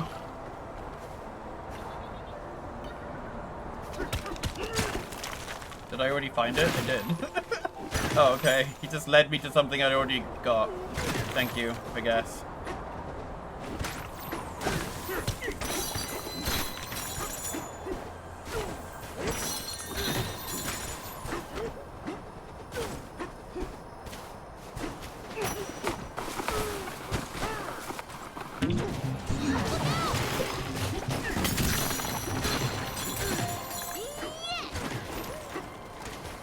What capture card do you use? Elgato HD60, I think.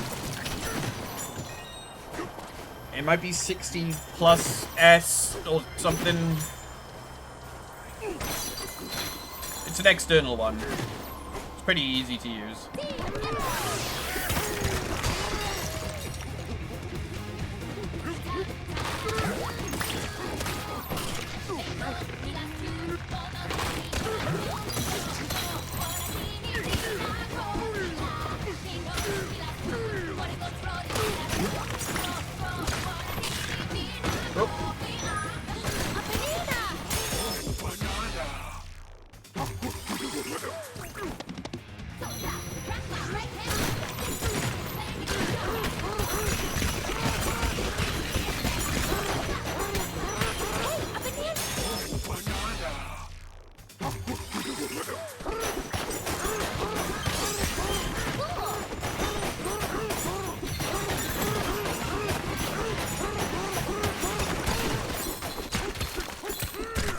Want to get one so I can stream games as well as art? Yeah. It's always nice to have a variety, I think.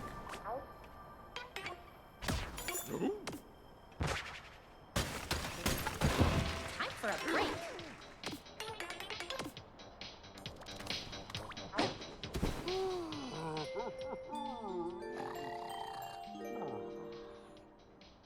Hey, DK, you awake? I don't know how you could go barefoot all the time without freezing. You're walking over snow. Doesn't that make you cold? If you aren't careful, ice might creep up your legs and turn you into a kongsicle. I mean, I guess I like to run around barefoot too, so I get it, DK. Good night. Yeah, same Leon. Every time, like, she falls asleep on his chest, I'm just like, that should be me.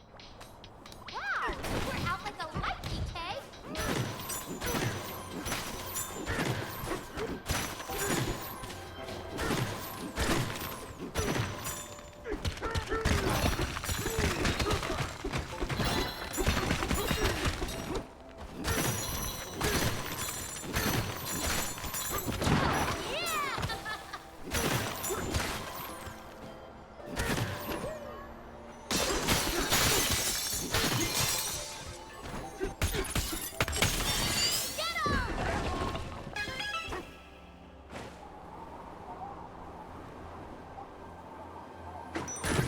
A banana!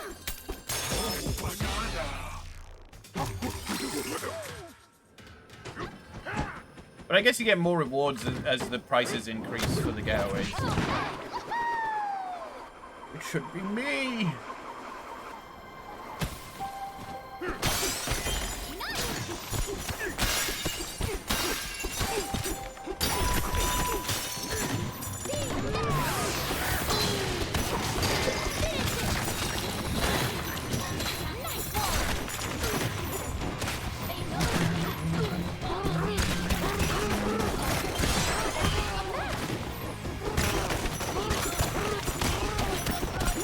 Oh, it's already respawned. I look away for 1 second.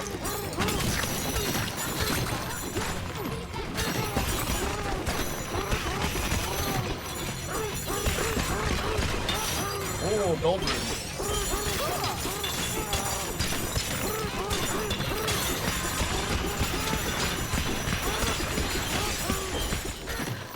Yes, please.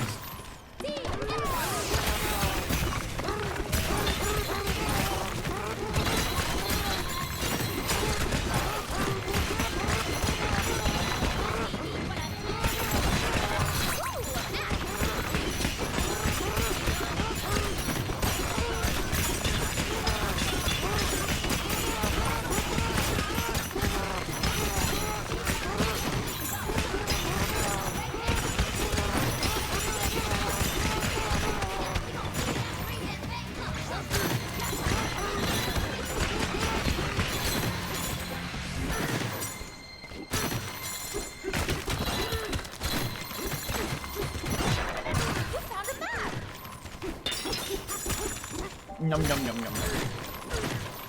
Are you a big Xenoblade fan? Plan? Yeah, I would say so. I didn't... I played all of them except for X. I had X on the Wii U, and I didn't get very far. I was a little bit bored with that one. Didn't really like the setting of it.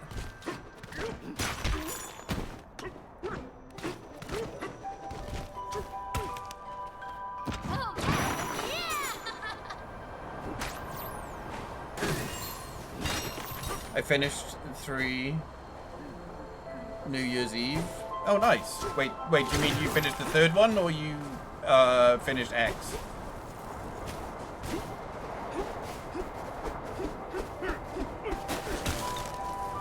The 3rd one. 3rd one's very good.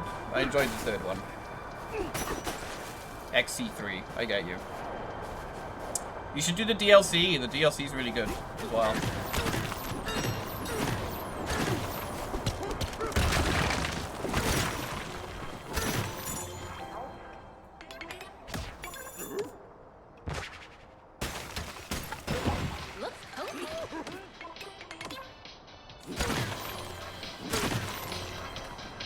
My last favorite, which is not common opinion. Oh, your least favorite. I can understand that, though. Having played the Xenoblade games when they came out, well, the first one I played on the 3DS, and then I got really annoyed that it was this beautiful game on a tiny screen. So I downloaded like a HD remaster for the GameCube version, which let you play with just a normal controller. Then I played through it. So around about the time it came out on the 3DS, I played the first one. Then I played the second one when that came out, and the third one when that came out. So it's a bit different playing them when they came out, as opposed to like going back and playing them all in a row. But I could definitely understand with 3, you're kind of like, because of the expectations that the first one and the second one sets up, you kind of spend a lot of the time of 3 kind of being like, what's going on? What's happening? Why are things this way? Why are things that way?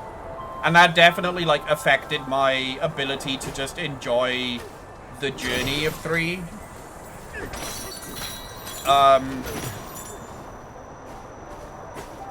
First one and the second one, I was able to just enjoy them for what they were, you know?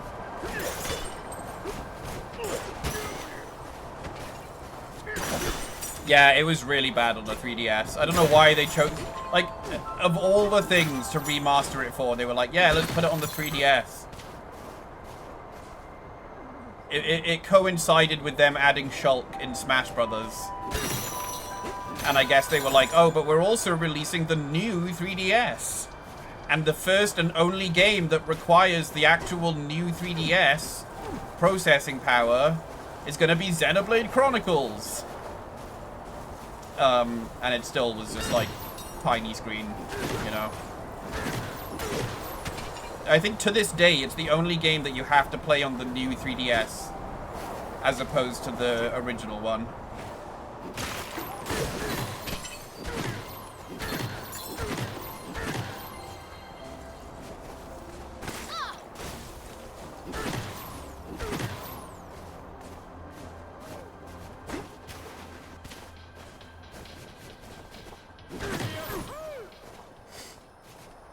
Played them all over the course of a year and a half. That's honestly, I think it's good to play them with a little bit of time in between each one, because they're long games, especially if you do like all the side stuff, which I did do, and some of them can be very painful to do that.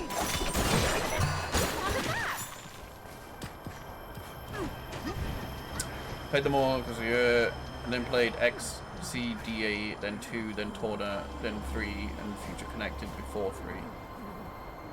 Okay. Still looked cooked. Yeah, it was.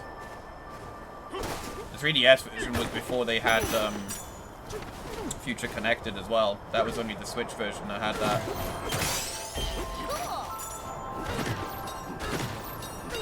Thankfully, the DLCs for the Xenoblade games, they're kind of bite-size. They're a more manageable time sink, you know?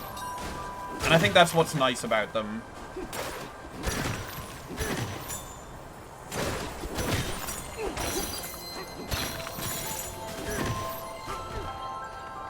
They don't outstay their welcome. Like Silk Song did.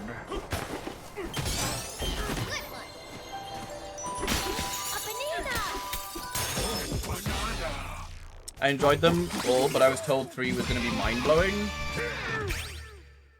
I guess it is at points. I don't know. I'll probably play them on stream at some point. I would like to. I started the definitive edition of the first Xenoblade, but then I never got around to like actually playing it on stream.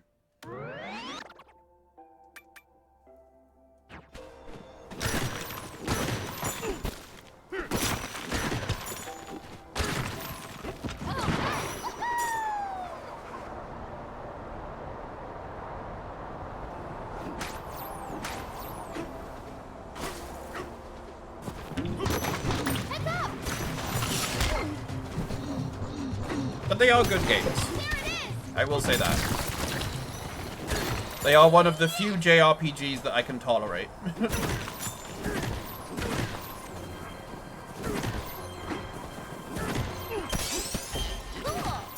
And it has made me want to try out, like, the other Xeno games. Like Xenogears and Xenosaga. I did play Xenosaga 2, but I didn't understand what the fuck was going on because I hadn't played the first one. And it was quite difficult as well.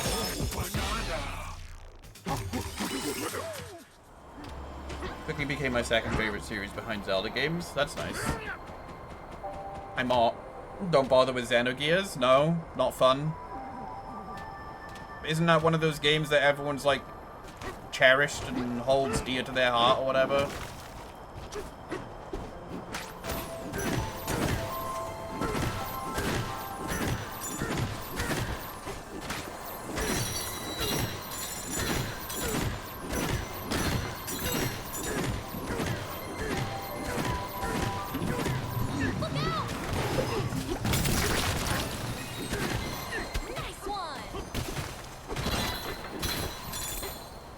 Half a game? Oh, okay.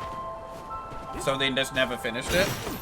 They ran out of money for the second disc of the game, so a vast majority of it is told in voiceovers. Oh, so that's what Hi-Fi Rush was referencing.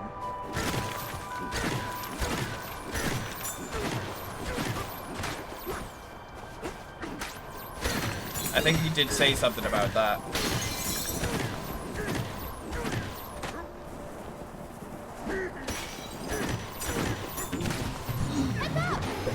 I mean, me knowing that now, would you still say it's not worth it?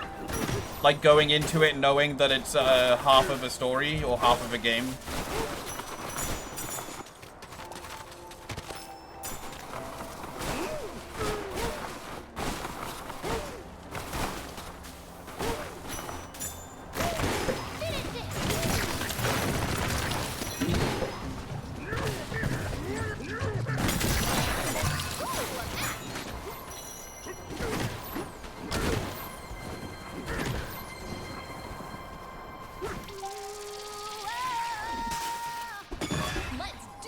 First half is really good.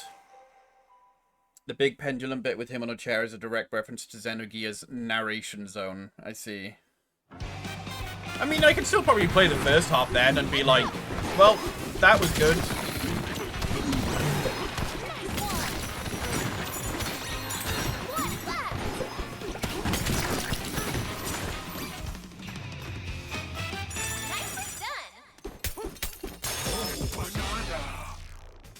Xenosaga is going to be the interesting one, because my only experience of it was Layla lent it to me on PS2 way back, like when it was first out, I guess, and it contained Xenosaga 2 as a game, which I believe also came on multiple discs, and it also contained what was basically like a movie of the first game, which was basically just like all of the cutscenes from the first game.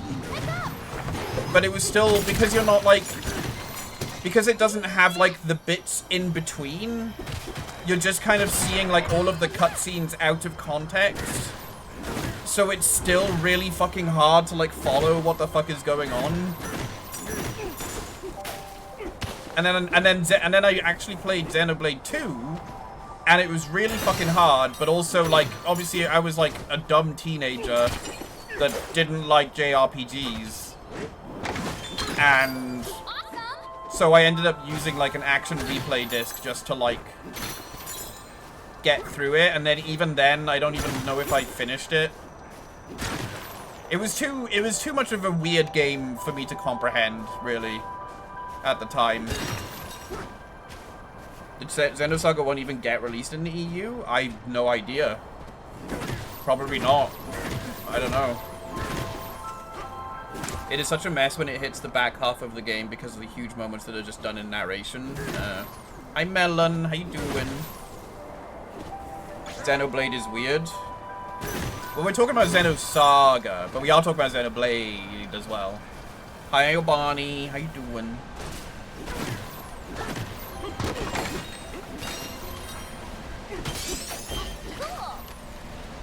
My old hair. Oh, I read that. Yeah, Xenoblade's great. Xenoblade, I believe, I would say, is a more refined experience overall. Although 2 can be a bit messy at points.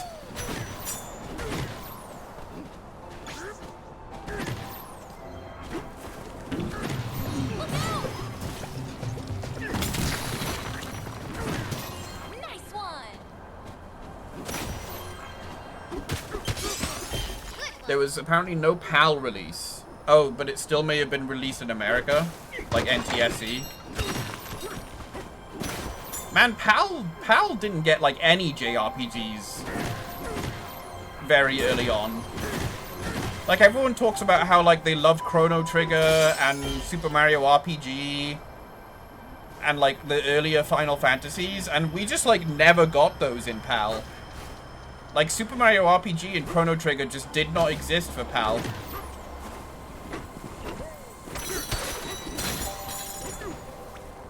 I think, like, the first official release of Chrono Trigger was, like, on the Wii U or something like that. Or on the Wii.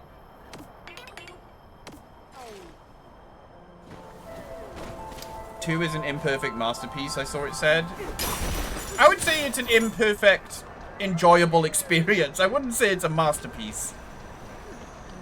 I think anyone that's calling it a masterpiece is someone who likes gooning to, like, Pyra and Mithra and Poppy, probably. That game definitely encourages it. The DS version. The DS version was the first official PAL Chrono Trigger.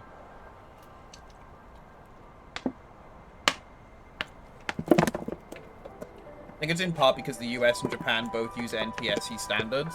Yeah. Oh yeah, probably, most definitely, yeah.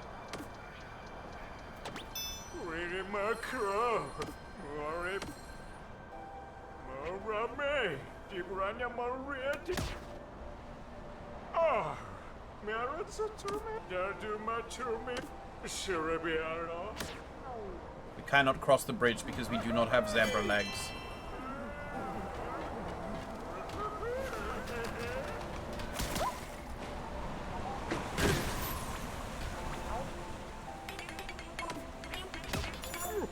Hi Vector, how you doing?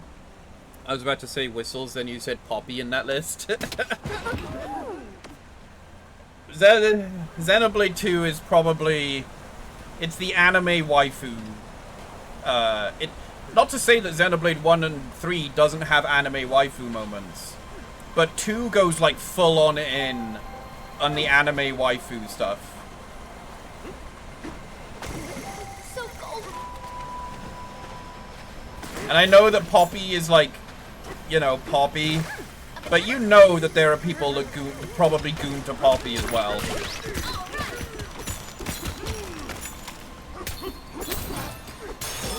Especially like her final form or whatever it is, which I did go through the effort of getting.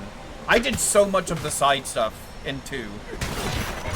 But I think it was because like the side stuff in 2 I found really intriguing because it was like, it was basically my first ever gacha game.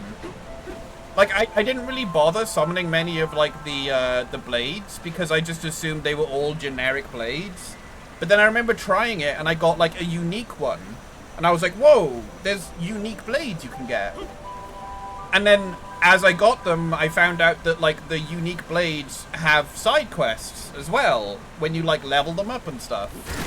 And I was like, whoa, this is like actually a really cool mechanic. And I just spent a lot of time doing that stuff. And I really enjoyed it because it was basically gacha, but you don't have to pay money, and it's like part of the experience. Ugh. Oh, hang on. Time to get one of the Bananzas that the speedrun skips. Oh. It was a fantastic free gacha game, yeah. 100 fursuiters in a bar in the middle of Dublin, and then 150 or so non-suiters as well. Great party. Oh, nice.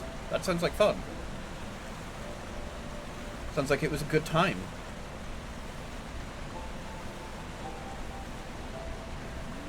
Which is why I prefer Mithra's Smash design. What did they do in his Smash design? Did they just, like, reduce boobage? Poppy as a character was great. Poppy and how she's treated in the story was just, ugh. Yeah. I went through the entire game with that version. I don't really remember.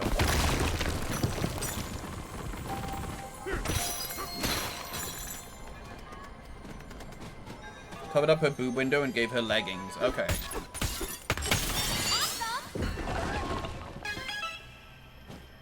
Turned down the blatant fan service. It is a bit weird to fan service her. But again, I guess this is the problem with like anime as well. Is like, they'll have these characters that have got this like really tragic backstory and like horrible stuff that they're dealing with and going through. And then they'll be like, haha, look, boob window. And it's like, what do you want? Do you actually want like female characters with like nuanced like personalities and story? Or do you want them to just be boob window? And then Xenoblade is like, Xenoblade 2 is like both, but also boob window.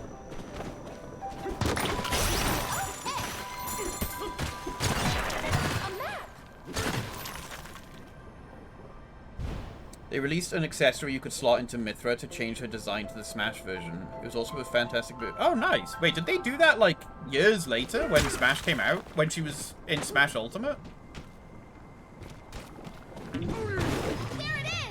Oh, I liked Wolfric. I also liked the one that was kind of like Baymax. That was another one that I had. Stop!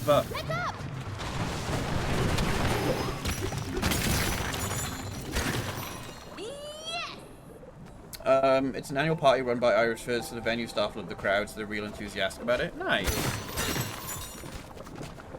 Yeah, that was also the cool thing about the blades in Xenoblade 2, is that they, like, a lot of them were, like, designed by, like, famous, like, anime, manga, like, character designers and stuff.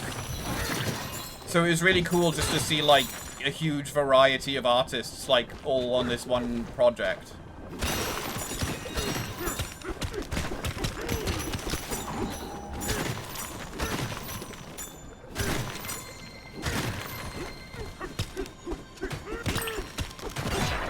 Like, I remember I got one of the characters, and I saw the art style, and I was like, I like, recognize this art style from, like, Escaflowne kind of anime stuff.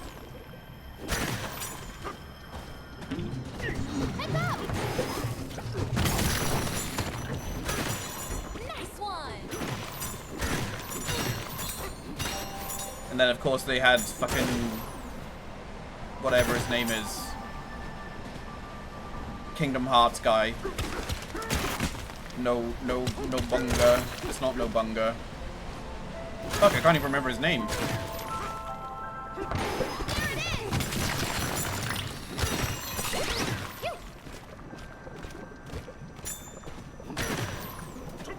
Nomura, that's it.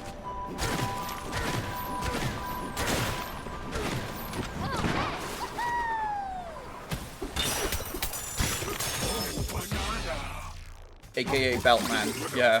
I'm pretty sure he designed, like, all of the Torna guys. He designed.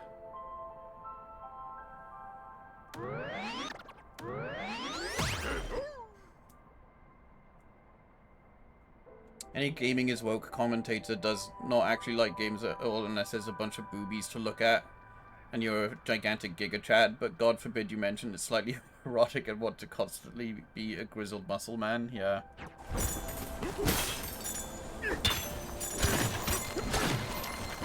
Yeah, we don't talk about them.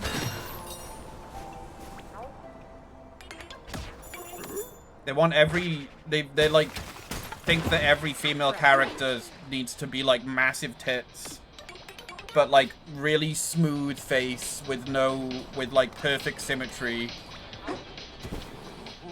They would fit very well within like the BioShock, like insane people, you know? Oh, wait, they have lemon sherbet here. On hot days back home, we used to sit on a park bench and eat that stuff.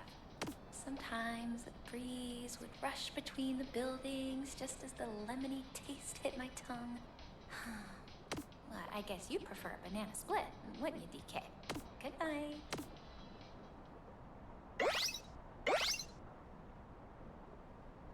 I was watching GDQ, and there was a bit where, like, it's like, it kind of be... Nomura's designs are always fucking batshit. But, like, it kind of became very clear that he shouldn't design, like, actual fashion. Because there was someone who was telling a story of how they cosplayed as Kairi from Kingdom Hearts a while back. And they said that it was almost like a wardrobe disaster. Because obviously they designed it to look exactly like Kairi's outfit. And they said that the zips on it would constantly, like, ride up slowly and, like, reveal more of her, like, body.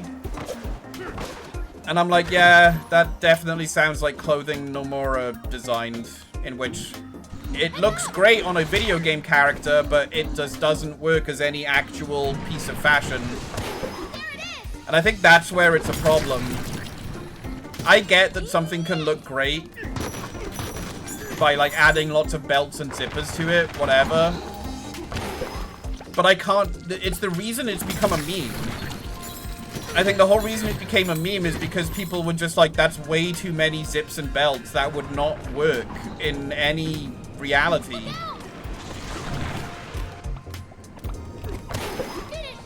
There's still some level of, like... I can't... What's the phrase? Like, something believable? I can't remember the phrase.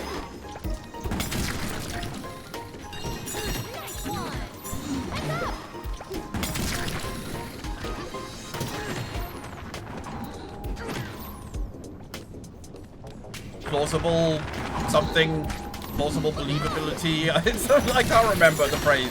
There's a specific thing where it's like, you've still got to base some of the silliest designs ever in some sort of actual real referencing for it to be a good design, you know?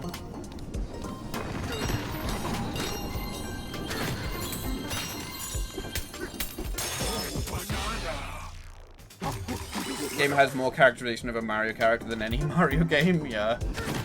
That's because Mario doesn't have a character. Mario is just yippee wahoo, yip yo wee.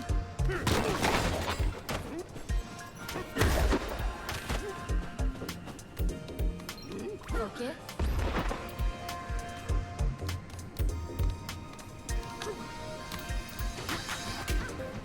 His FF 10-2 designs were awful, even in a video game. Donald had a zipper in his hat. Yeah. I was always just like, what does that function? That doesn't even... That wouldn't even work because, like, the fabric would just not hold. It's an impossible design. There it is. If you want Peak Nomura, look up Nero the Sable from Final Fantasy Dirge of Cerberus. Oh, God. Suspension of disbelief. That's the phrase I was thinking of. Nero the Sable. Like, as in, like, the mustelid?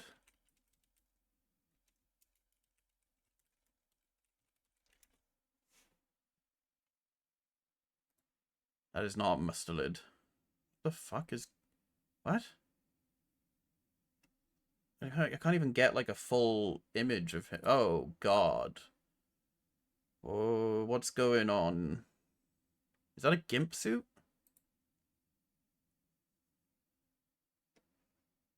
Why does he have...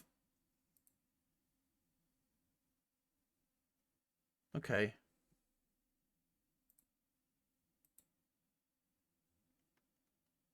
There's a bit of a mess, yeah. When he appeared in the remake DLC. Donald's hat zips opens up to turn it into a sweatband so he can drop sick dunks on Xemnas. Okay. Gimp suit, belt, and appears to be wearing underwear on his face. Yeah. Nero the Sable is Black the Black.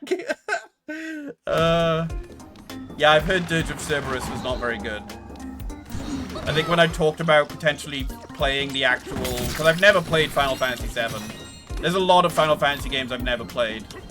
And people were just like, yeah, don't play Dirge of Cerberus. You don't need to play that.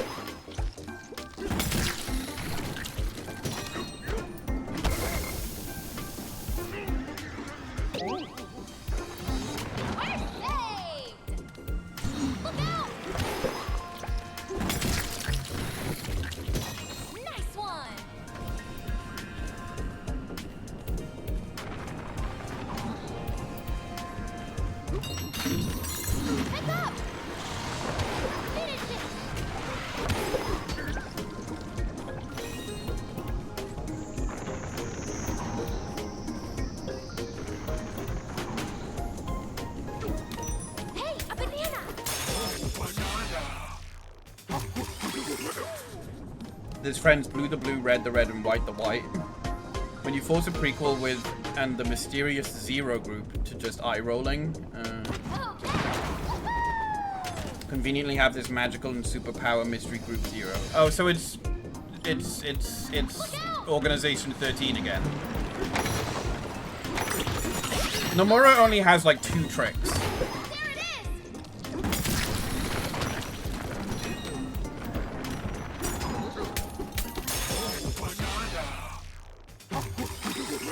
He has the mentality of like a 12-year-old who's just played their first, or like watched their first ever anime, and then is like, oh man, now I'm gonna make my OC.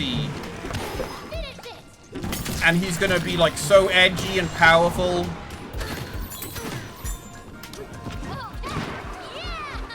That's the kind of vibe that Nomura gives off. Except he's hired by professional studios. Well, but then also fired and removed from projects because he is just fucking got a weird boner for lightning.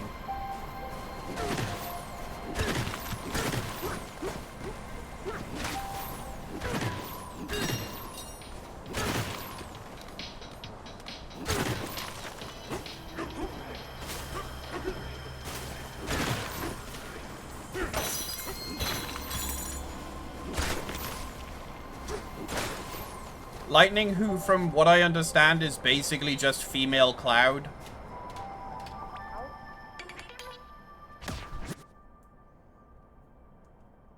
FF13 didn't deserve one game, let alone 3. FF13 is one of the very few Final Fantasy games I actually tried. When I'm not gonna do it again because I've listed this before on stream. Like, I've listed the Final Fantasy games that I was like, hey, maybe I should try and get into this series. And then was just like, wow, maybe I shouldn't. It was Final Fantasy 13 was basically one of the first ones I tried. And Final Fantasy X-2. Final Fantasy Tactics, which I believe is understood to be a good game, but I could not get very far in it.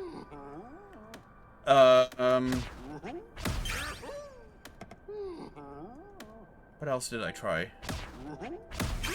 I think I tried Final Fantasy XI briefly, but I couldn't get the control scheme to work. So I didn't get very far in that. That was the MMO one. Well, the first MMO one.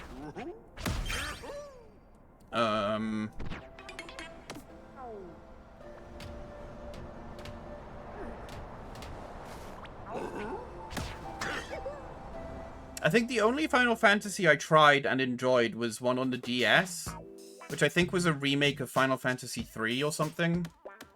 But again, I couldn't get very far in it. I got to like the first boss, which was like a lava dragon or something, and I just got stuck. Looking good.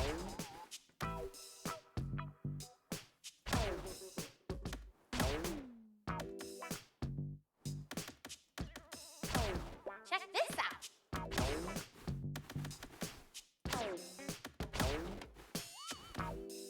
Oh, look at him, he's so gay!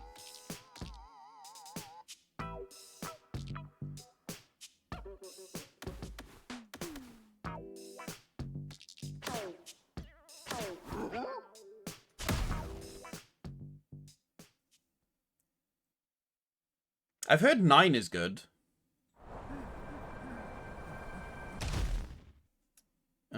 Tactics is a good strategy game dressed up as Final Fantasy stuff. Yeah. Hang on, I missed a whole bunch. The origin of Final Fantasy VII had numbered reactors in Midgard. Dirge's group are hiding in the unknown Sector 0. Because how else are we going to add in another part when we already numbered everything prior? One of the characters is 19 years old but stuck in the body of a young girl. But she's already 19. That is a young girl. Granted, he handled a 14-member... I stopped playing them after trying 13. I got stuck on disc 2 because I apparently didn't build Snow and Hope correctly. Then got told that the game gets good 25 hours in, which I was still 10 to 11 hours away from. Yeah. I did complete that game, and I don't know why. I think it was because it was at a point where I was like, no, I need to complete every game I buy. And then I played Dragon Age 2, and that forever went out the window, and I never finished Dragon Age 2. They forced Lightning on everyone and wanted her to be Cloud and Sephiroth levels of popular in like a fraction of the time. Was it a lava thing in a seaside town? You only have 2 of the white boys as playable characters? Yes, it was very early on. Director for FF13 had a creepy obsession with Lightning. That was Nomura, wasn't it? 9 is great, but it is full of references as it was made for one of the anniversaries. Oh, okay. Right. I thought Lightning was Nomura's creation, and that's why she had like 5 games.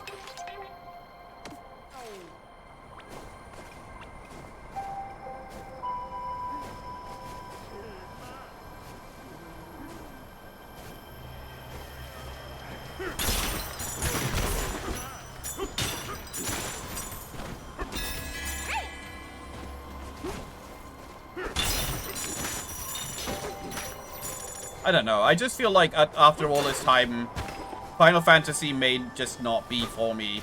Because I've even tried the new MMO, the FF14, and I can't get into it. I've tried a few times now and I just can't get into it. And I just think it's one of those things that, like, unless I had grown up with it, you know, maybe if I had grown up with it, I would enjoy it. Like Zelda, you know, I enjoy Zelda because I grew up with it, despite its many problems in recent years.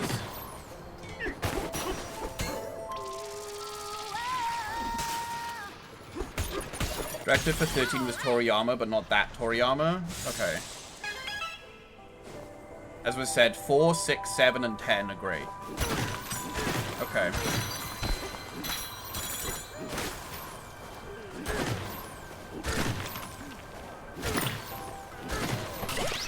I had one head. I used to go to a barber's and we used to talk about video games, and he really liked a lot of the Final Fantasy stuff.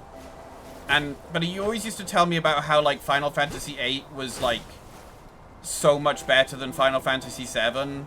And then he'd, like, go into, like, detail about, like, all of these characters and why it's better and blah, blah, blah. And I was just sitting there like, bro, I have no idea what you're talking about. You know, it was just like, I haven't played these games. I don't know who these people are. Where's the chip exchange? Is there no chip exchange here?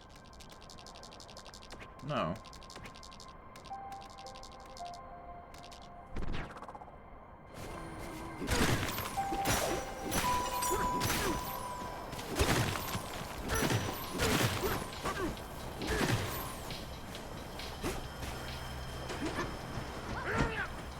I personally didn't enjoy 10, but I know it is great. Well, I feel like I've seen quite a few people play 10 that I pretty much, like, know the story. And I feel like one of the main reasons you play a Final Fantasy game, or any sort of JRPG, is for the story.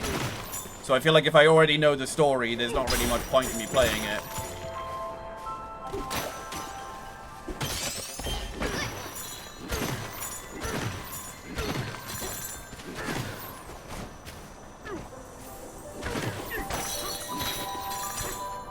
FF8's plot twist is a crime against writing.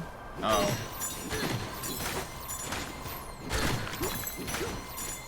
Surely it can't be as bad as Digital Devil Sagas. I see you. Don't let Layla hear me say that. Ooh, a map.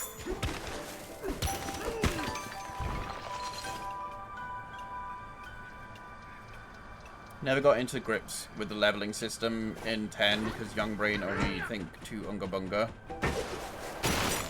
Young brain want to, yeah.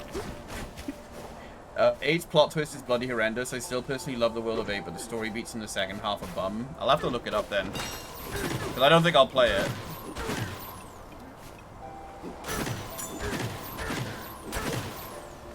DDS's is great. Yeah, but doesn't DDS basically just be like, haha, now wait for an entire other game?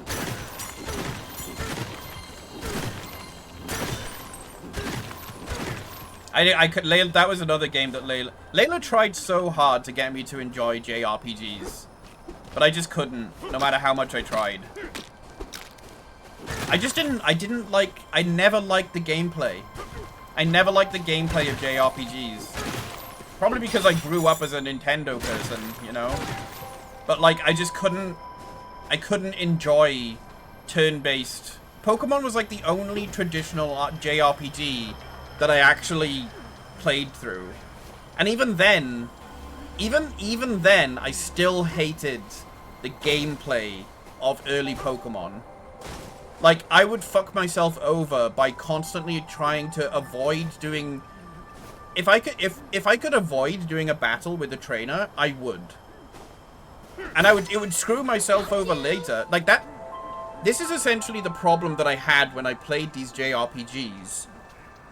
I would always try and avoid combat because I found the combat boring, annoying, and tedious to do.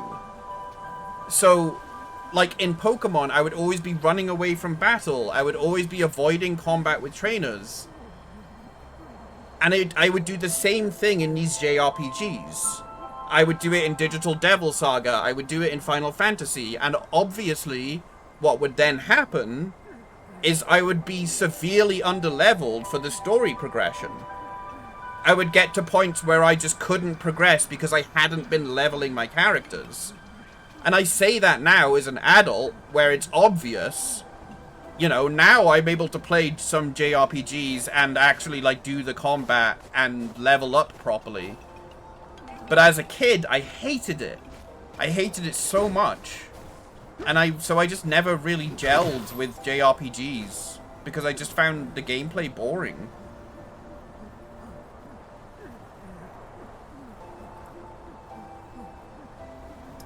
My intro to the series was X2, oh, 10-2, because I saw the trailer as a kid and thought the game looked cool. Same.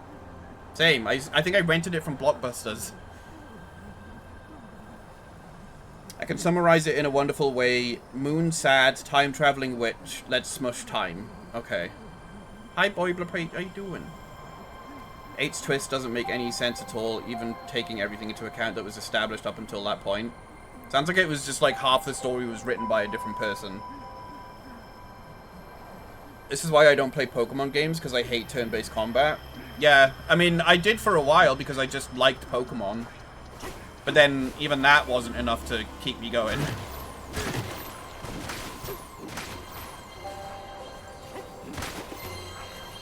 Ten-2's intro is amazing.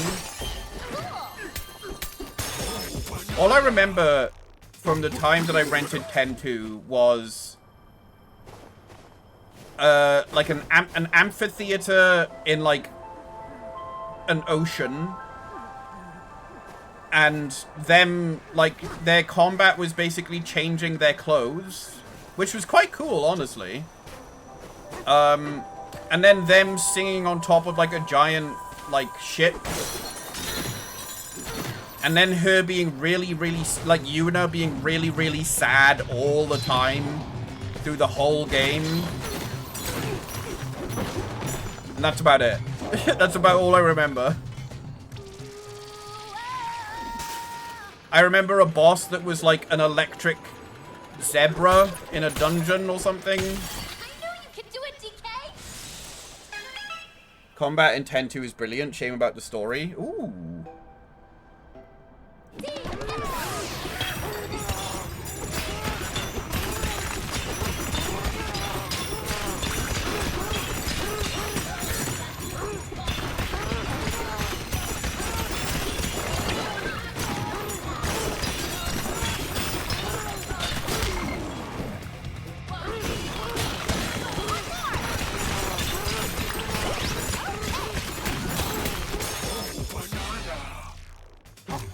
Ixion? That might have been it. I think that boss was around about the point that I took out I took out my action replay disc and used cheats again.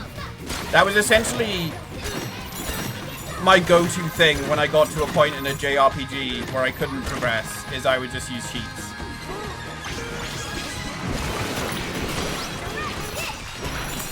Although that being said, I did enjoy Paper Mario Thousand Year Door. But I guess it's because it had fun combat systems that were a little bit more engaging than just select the attack and then watch the attack play out.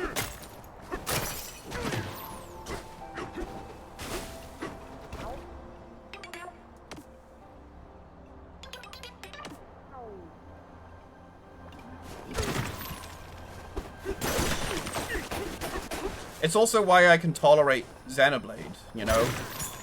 It's a little bit more to it than just select the attack from a menu.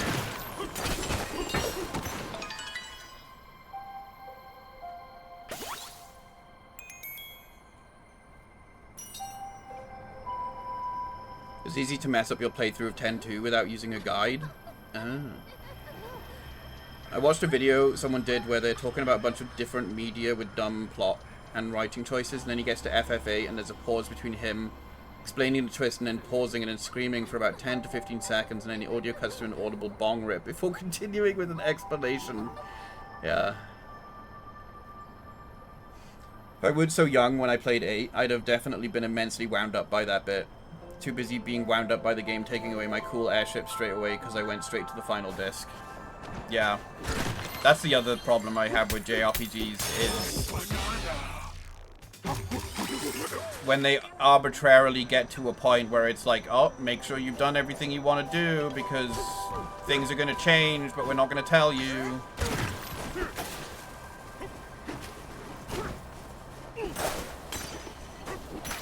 Like, it is unforgivable that games like Persona get away with that, you know? Hi, Psygear.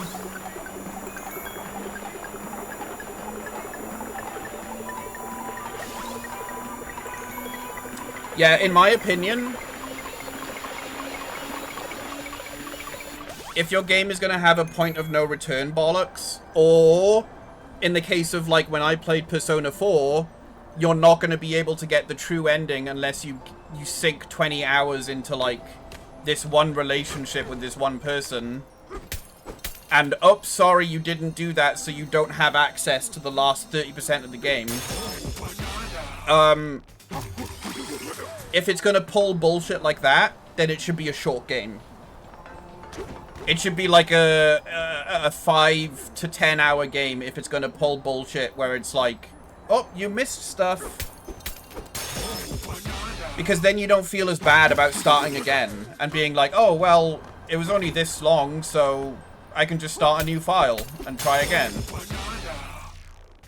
As opposed to fucking Persona 4 where they pulled that shit with me. I had never played a Persona game before in my life. I didn't know that you were supposed to level up a relationship with this one particular character. And then I learned it by getting the shit ending after like 100 hours of gameplay. And I was just like, nah, fuck that shit. I'm not starting that again. Like, fuck off.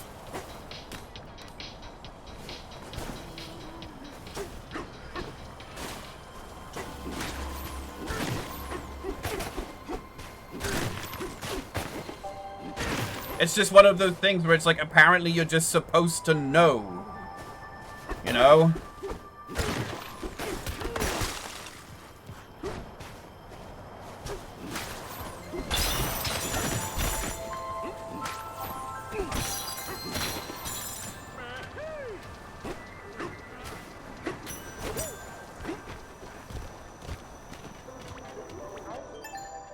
Eyesight, yeah.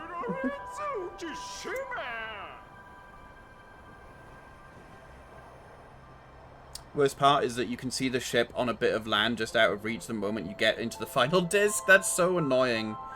I love Persona 4, but fuck me Golden letting you just fuck up the extra content because you accidentally select. It's not even accidentally selecting the wrong option. It's just choosing to... It's just not paying attention to this one person. It's...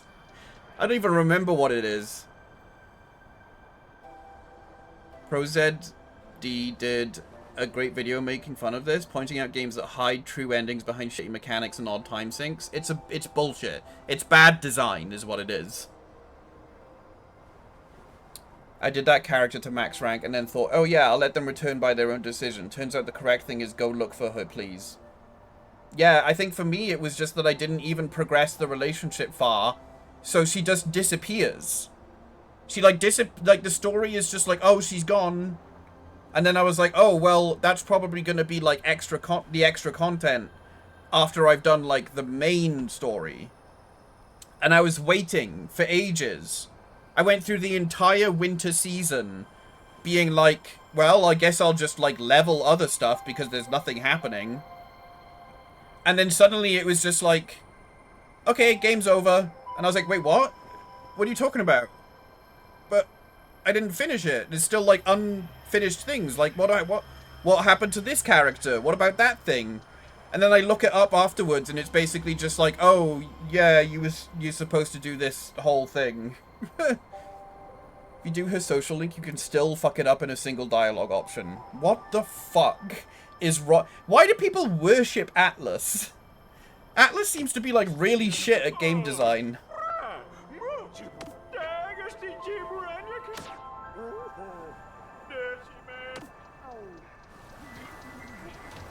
You can miss the entire final dungeon if you forget things. Fuck's sake. Here at Atlas, we don't want you to play our game. And I know that we're not the only people that have probably had this issue.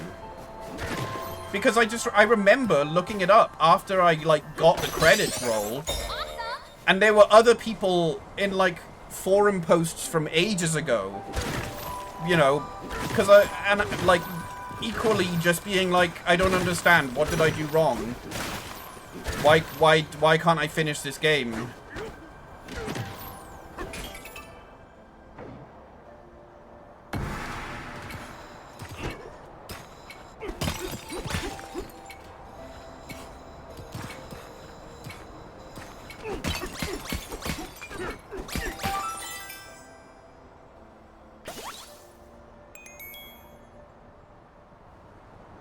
This time I played base P4, I got to the final day and it turns out you can just go home and the game is happy for you to do that.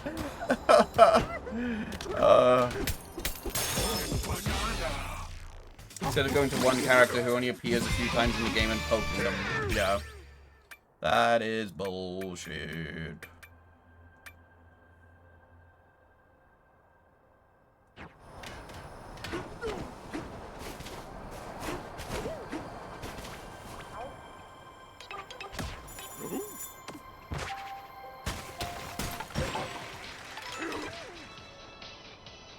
Problem with Atlas I've seen as the partner of someone who plays a lot of their games. Their general game design and work is really nice, but they seem to focus on the extreme, on core gameplay and combat loops, and then the other aspects are very, we'll work on it when we get there. Right. And then they never get there. Because even narratively, I ended up so disappointed with Persona 4 and Persona 5. Persona 5, I was just like, really hoping that it would actually touch, and in Persona 4 I was so mad at some of the choices narratively in Persona 4. I was like, oh shit, for a JRPG to actually touch upon themes such as, you know, homosexuals and transgender, and then they just end up being like, nah, no homo. Oh, and by the way, the character that might have been trans is actually just got massive tits. It's just like, holy shit. And then Persona 5, it's just like, yeah, teenage rebellion, fight against the system. Fuck the adults that have, like, broken the way that things work. Oh, but also, we're gonna go back to the status quo, because the status quo is nice and comfortable.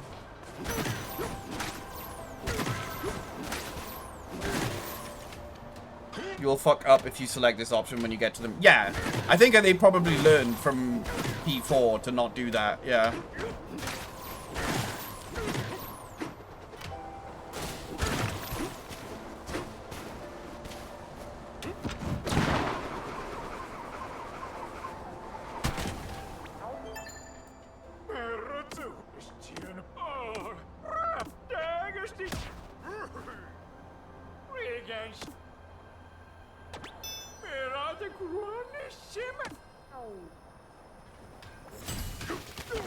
Ideal.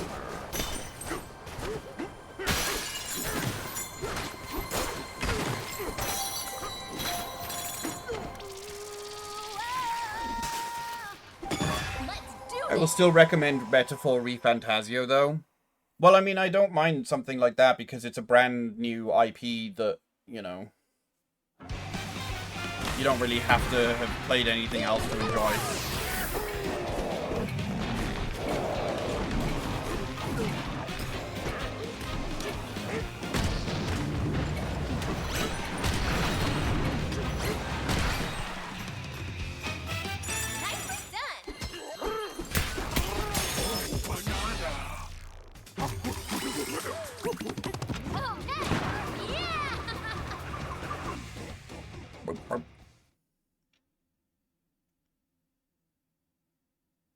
I'm sad I ran out of Pepsi. What an adventure!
is Persona light in its overall design, but there's no modern day fluff, and it doesn't link to anything else. Right, so it doesn't have the stuff like, oh, you have to manage every single day, but also you can only do one thing per day. And sometimes a cat is going to arbitrarily tell you, no, you're not allowed to go out today.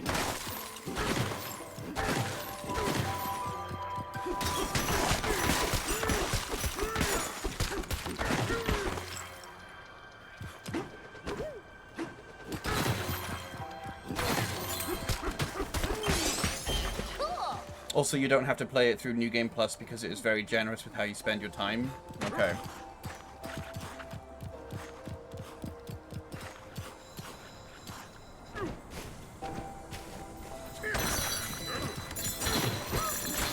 Yeah, that was something that really annoyed me with Persona as well.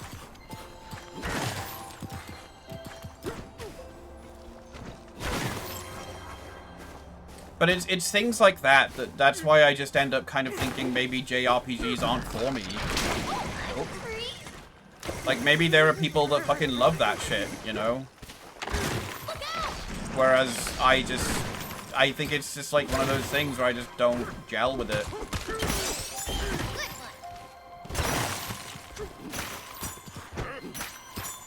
I was also thinking about this the other night and how it's kind of weird that we have an entire game genre that is defined by the, like, country that it comes from.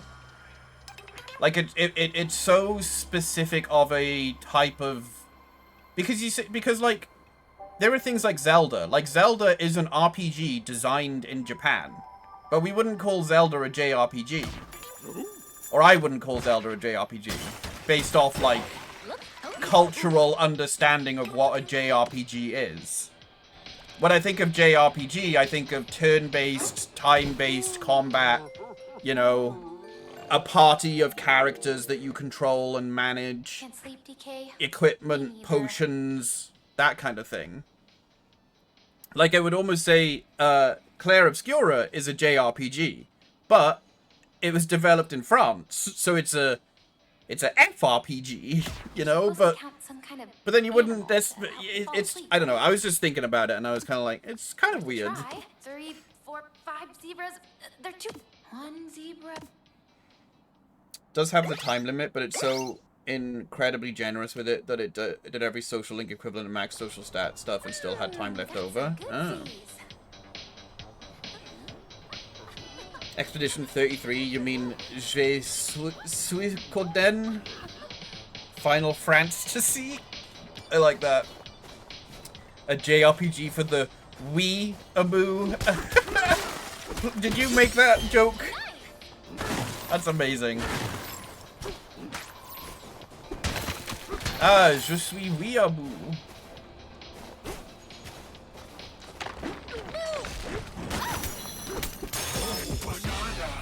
I like Final Fantasy, yeah. I can't take credit for that, it is shamelessly stolen. It's a good joke. Focus. But yeah, I don't know. I think it's a JRPG being a JRPG. It's just one of those, like, silly human things, you know? Where it's just like language and culture kind of coming together to define this one particular thing by the country that it comes from. And yet we do not define other things by the same measure, you know? Because it's like, by comparison, you have Western RPGs. And when I say Western RPGs, it brings to mind things like Fallout, Skyrim, you know, those kinds of ones. I've apparently forgotten every single Western RPG I've ever played.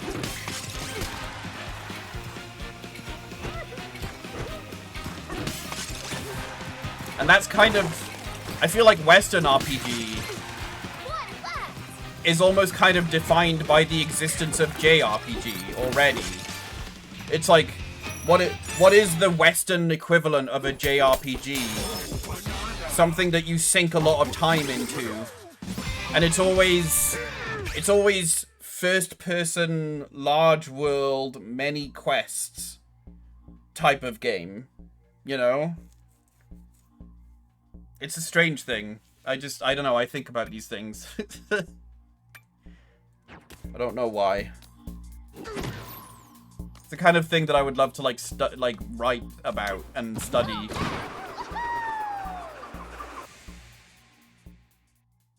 ARPG, WRPG, SRPG, JRPG. We have so many versions. Yeah. And we're back. And then you have Korean RPG, which is just gacha game. Which it's gambling dressed up as a video game most of the time.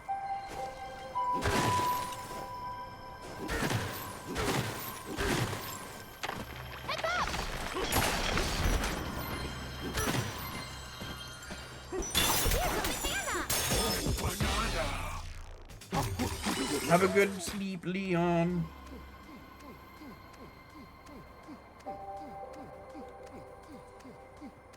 If it's a Western isometric RPG, it's CRPG. Is that combat?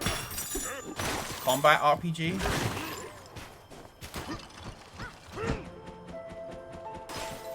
At the same time, Chinese RPGs like Genshits are also CRPGs. Right.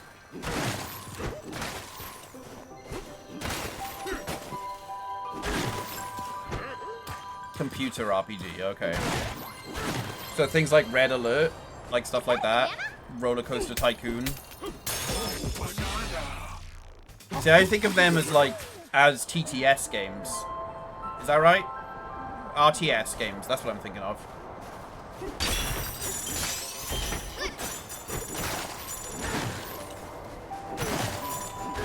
Now a catch-all for so many games as well. Honestly, genres are weird. Genre categorization is always going to be weird. That's why the fucking Game Awards suck, where you can have best action adventure, and you have a game like Silk Song up against a game like Death Stranding 2, and those two games have got nothing to do with any sort of gameplay with each other.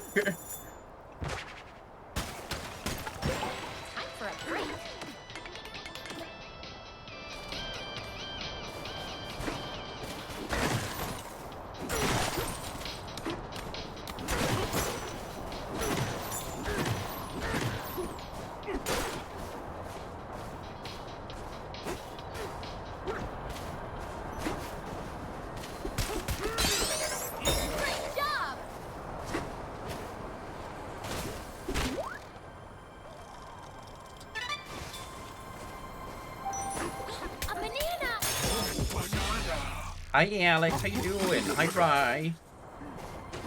Old Fallout 1 and 2, Magicka, stuff like that. Oh, okay.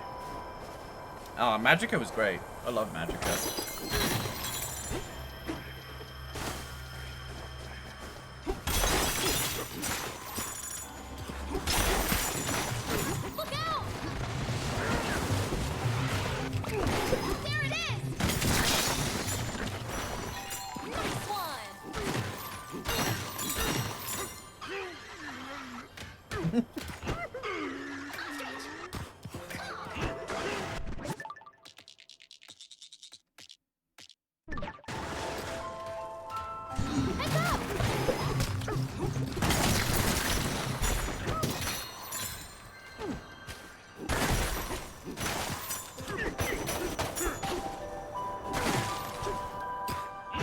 I never got to play Magicka 2 with anybody.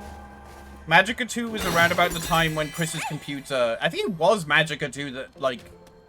I don't know, I remember we tried playing it and there would just be times where we would load into an area and Chris would just be like, oh, I'm gonna have to restart my PC. And I'm like, what? And then he would send me a screenshot and his character would just be like in a void. And then there was just a point in the game where we couldn't progress because Chris's computer just couldn't load it. So I never got to play much of Magicka 2.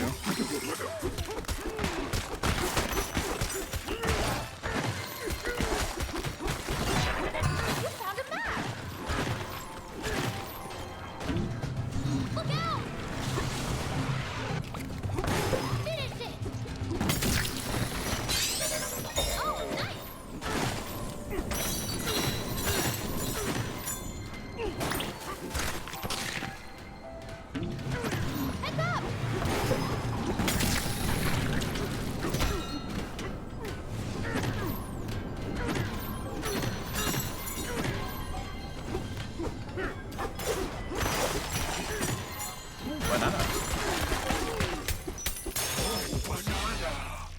Arcanum is another big one.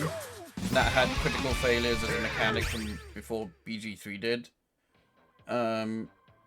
Such as if you failed while using a rifle, it might explode and kill you. Oh. You also have the super early CRPGs like Exile and Avernum. Oh god.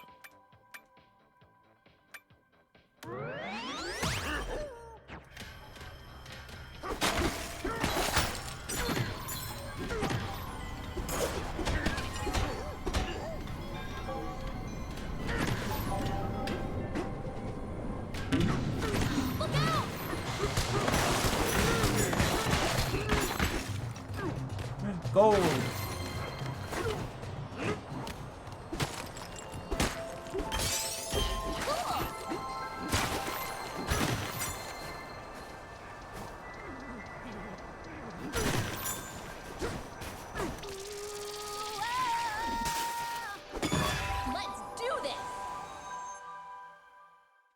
Back then, when Chris's PC would explode when you looked at it funny. Unlike now, where you don't need to look. No, it would still explode. He just doesn't. He only uses it for work now or something. Or for Space Station 13. I forget which.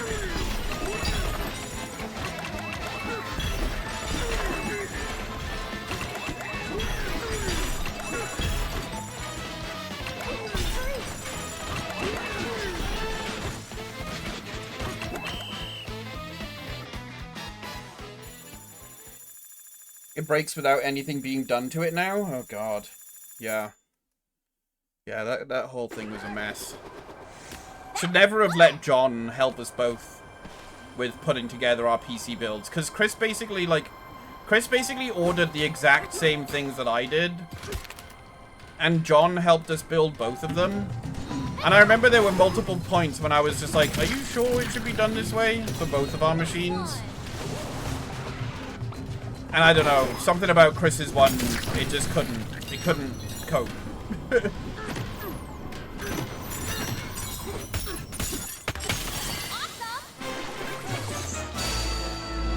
few newer CRPGs as well, such as Underrail, which is basically Metro but as an RPG.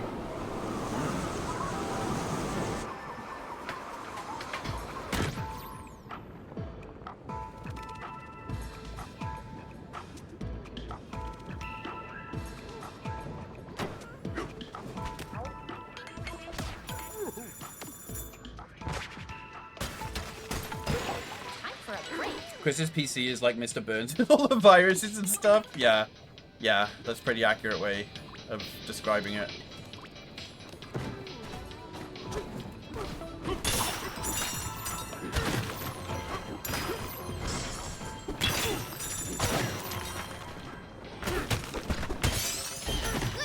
And trying to get Chris to like actually do the things, like the suggestions and fixes that we all did. It was like trying to get someone to talk about their mental health. Because he would just always be like, oh yeah, I tried it, whatever. You know? It just like, his computer needed professional help.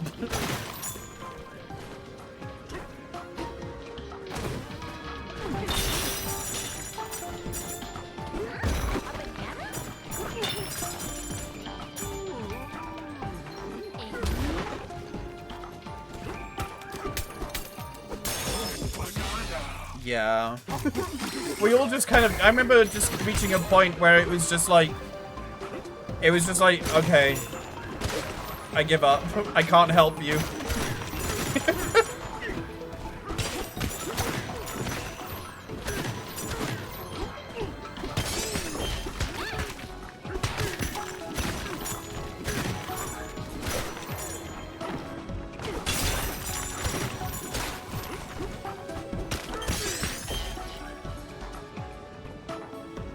I did enjoy the ways games would break on his PC and the screenshots we would get from it. That was always funny, yes. Especially when we found out that, like, in Borderlands, like, his computer was just, like, generating the particle effects, like, way more than ours were.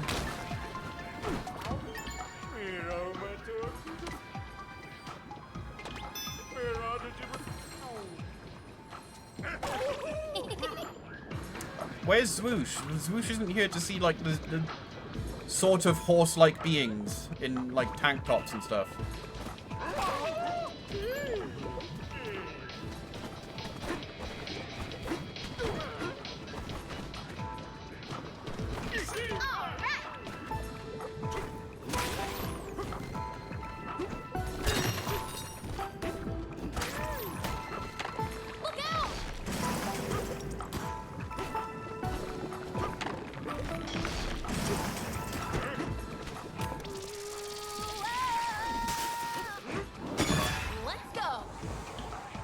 The fact that every effect was dialed up to 1,000,000 for him so he couldn't tell what was going on the entire time. Yeah.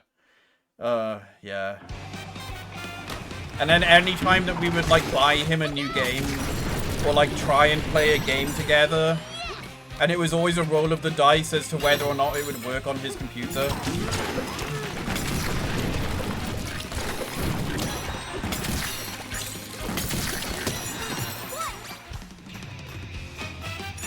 We all had to agree not to use one of the weapon manufacturers for the entire time. Yeah.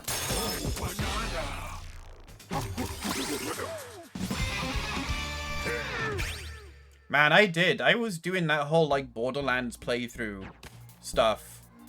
We were doing good with it. We did 1, 2, pre-sequel, Tales from... And then I got to Borderlands 3 and it just stopped dead. Like, it got to a point and it was just like, yeah. Yeah. What an adventure!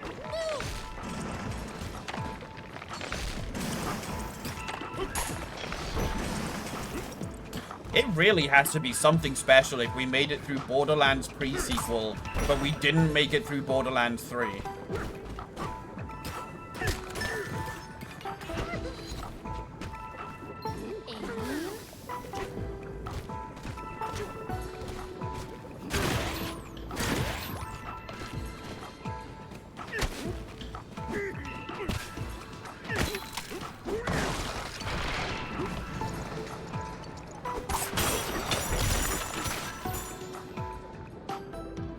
And then there was Monster Hunter World that didn't work until Iceborne came out and it suddenly worked. Yeah.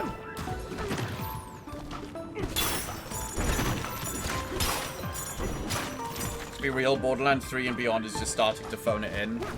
Yeah, I haven't heard many people talk about 4. Is that the one we're on now? I watched someone playing it and I was like, yeah, looks like Borderlands, I guess.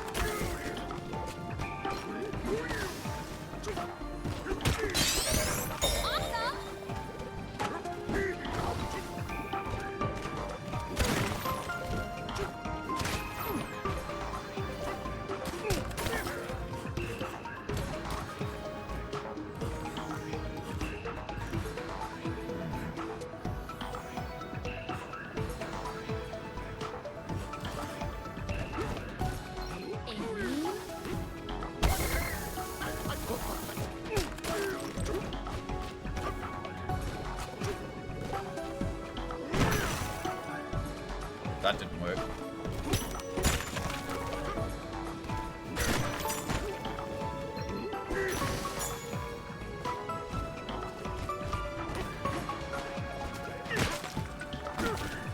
Oh, camera.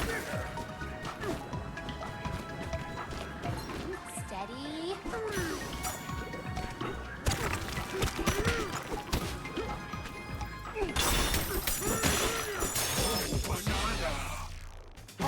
Pre-sequel has some brilliant gameplay though, and the DLC was brilliant. Borderlands 3 outstays its welcome. And then 3 and 4's DLCs are really good. I keep forgetting 4 came out. Also, apparently the Tiny Tina Wonderland. Yeah, I forgot about that. The only one that looks and plays slightly differently, and it's based on the character who aged the worst out of all of them. Oh, Tiny Tina, yeah.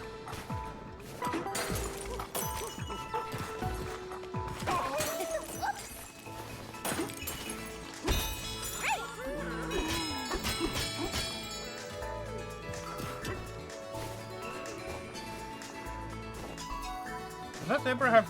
Oh, no. Oh, he's wearing little ear cozies. Oh, that's cute.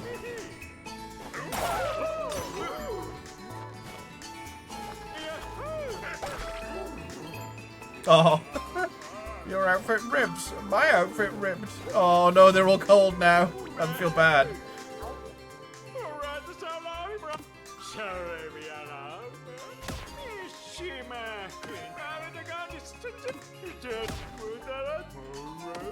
What have you done? I know. These gameplay some of the best of the series, but the story is a steaming pile of cat. Yeah, that was essentially why I stopped. Is I was just like, man, fuck this. 3 out of the 4 DLCs for Borderlands 3 were good. Okay.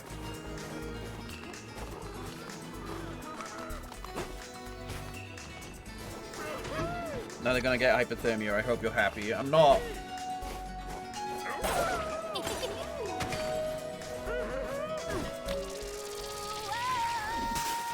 Interesting that they put the zebras in the ice level.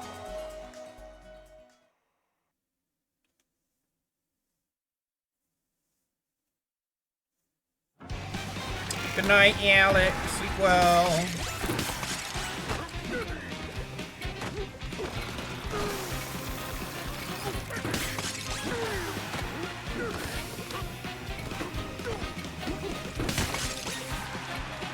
Oh, well, now I'm fucked. Where did the ice go?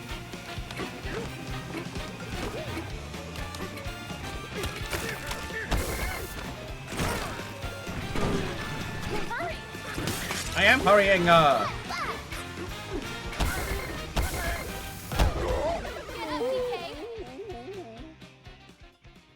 Ooh, night.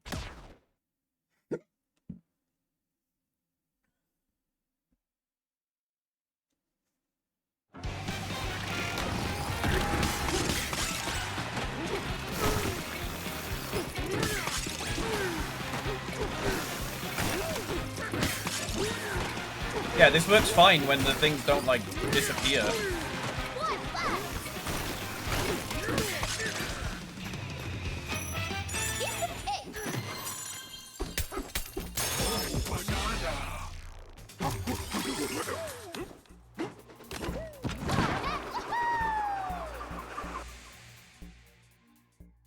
Bum, bum, bum, bum. What an adventure!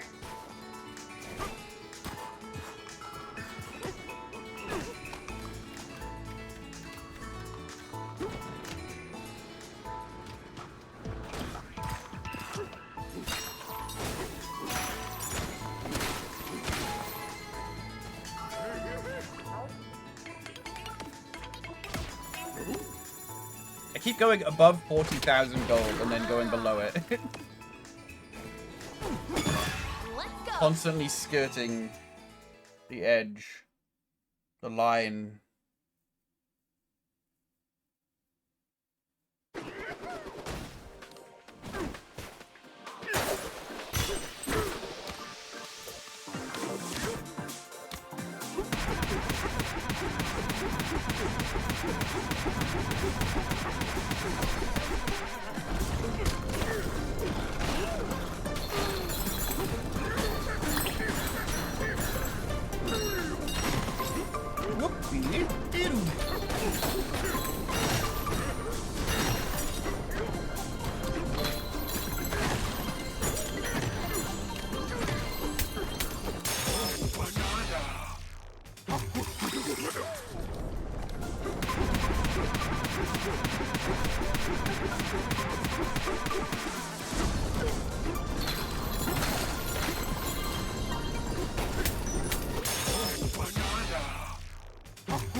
Where's the zebra elder? Oh, there's the chip exchange.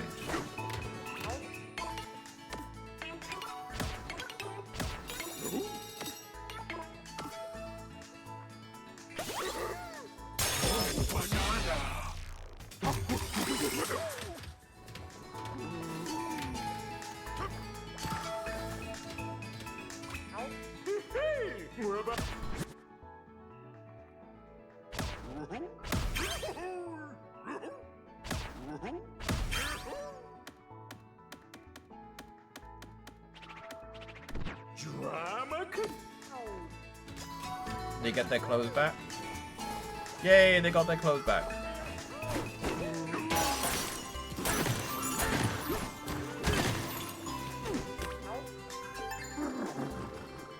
I am the elder of this super chill village. I used to be this cold creamery's hottest chef. I'd churn out new frozen treats every day. But I'm retired now and churning out cool tunes as a laid-back DJ instead. What flavor are you craving, bruh? Bananas. Bad timing. Our whole stock of bananas was just stolen. Extremely uncool. I'd usually serve up my zebra Bananza at a time like this. But timing isn't on your side, bruh. Just before you arrived, someone named Poppy from Void Company came through here. She said she would share some tasty new ingredients with me. But the moment I lowered my guard, she made off with all of our bananas. And worse than that, she also broke our ancient record into pieces. If you can find and bring me the 3 ancient record pieces, then we'll be chill again.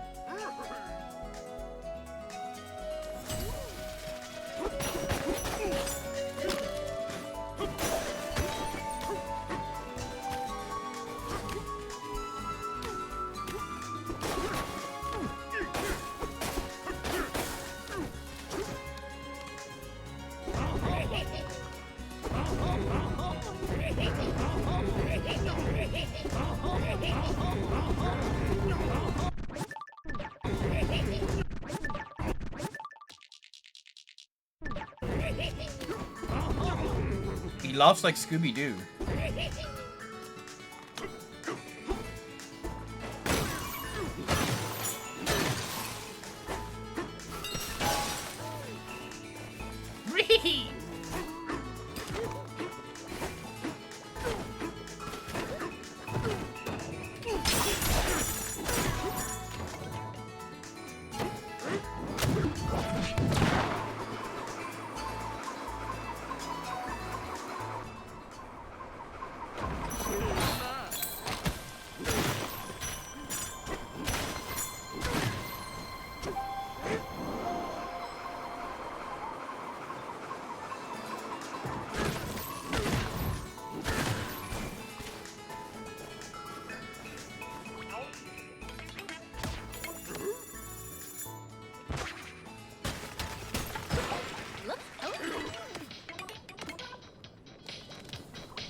Alright. Uh-oh. You caught me. I got this ice cube from that ice maker outside. I'm pretty sure it's made of fruit juice. It's so sweet. DK. Don't tell Grandma I had sugar before bed, okay? Good night.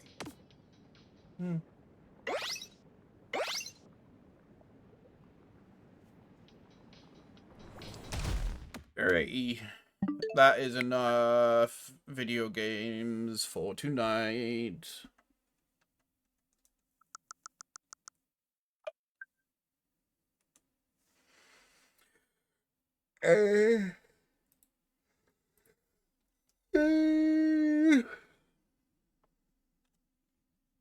Oh, dear me.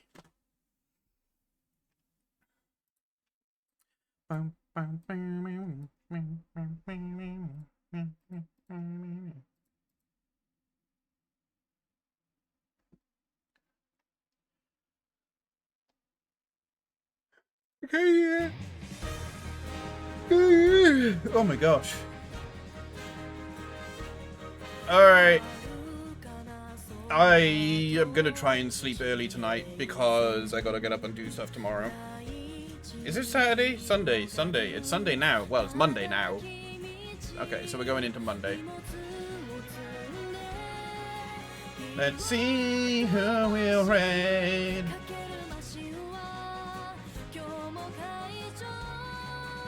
We raided Kaz last time. We could go say hello to Fusano. He's doing a workout as usual. Being fit and healthy. So we can go and say hello.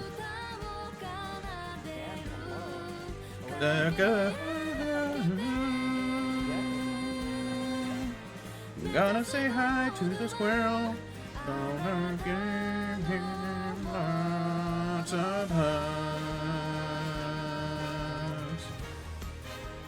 Yeah, thank you for watching, guys. I appreciate it. I hope you all have a good week. Yup. That's about it. Take care, everyone. Night night.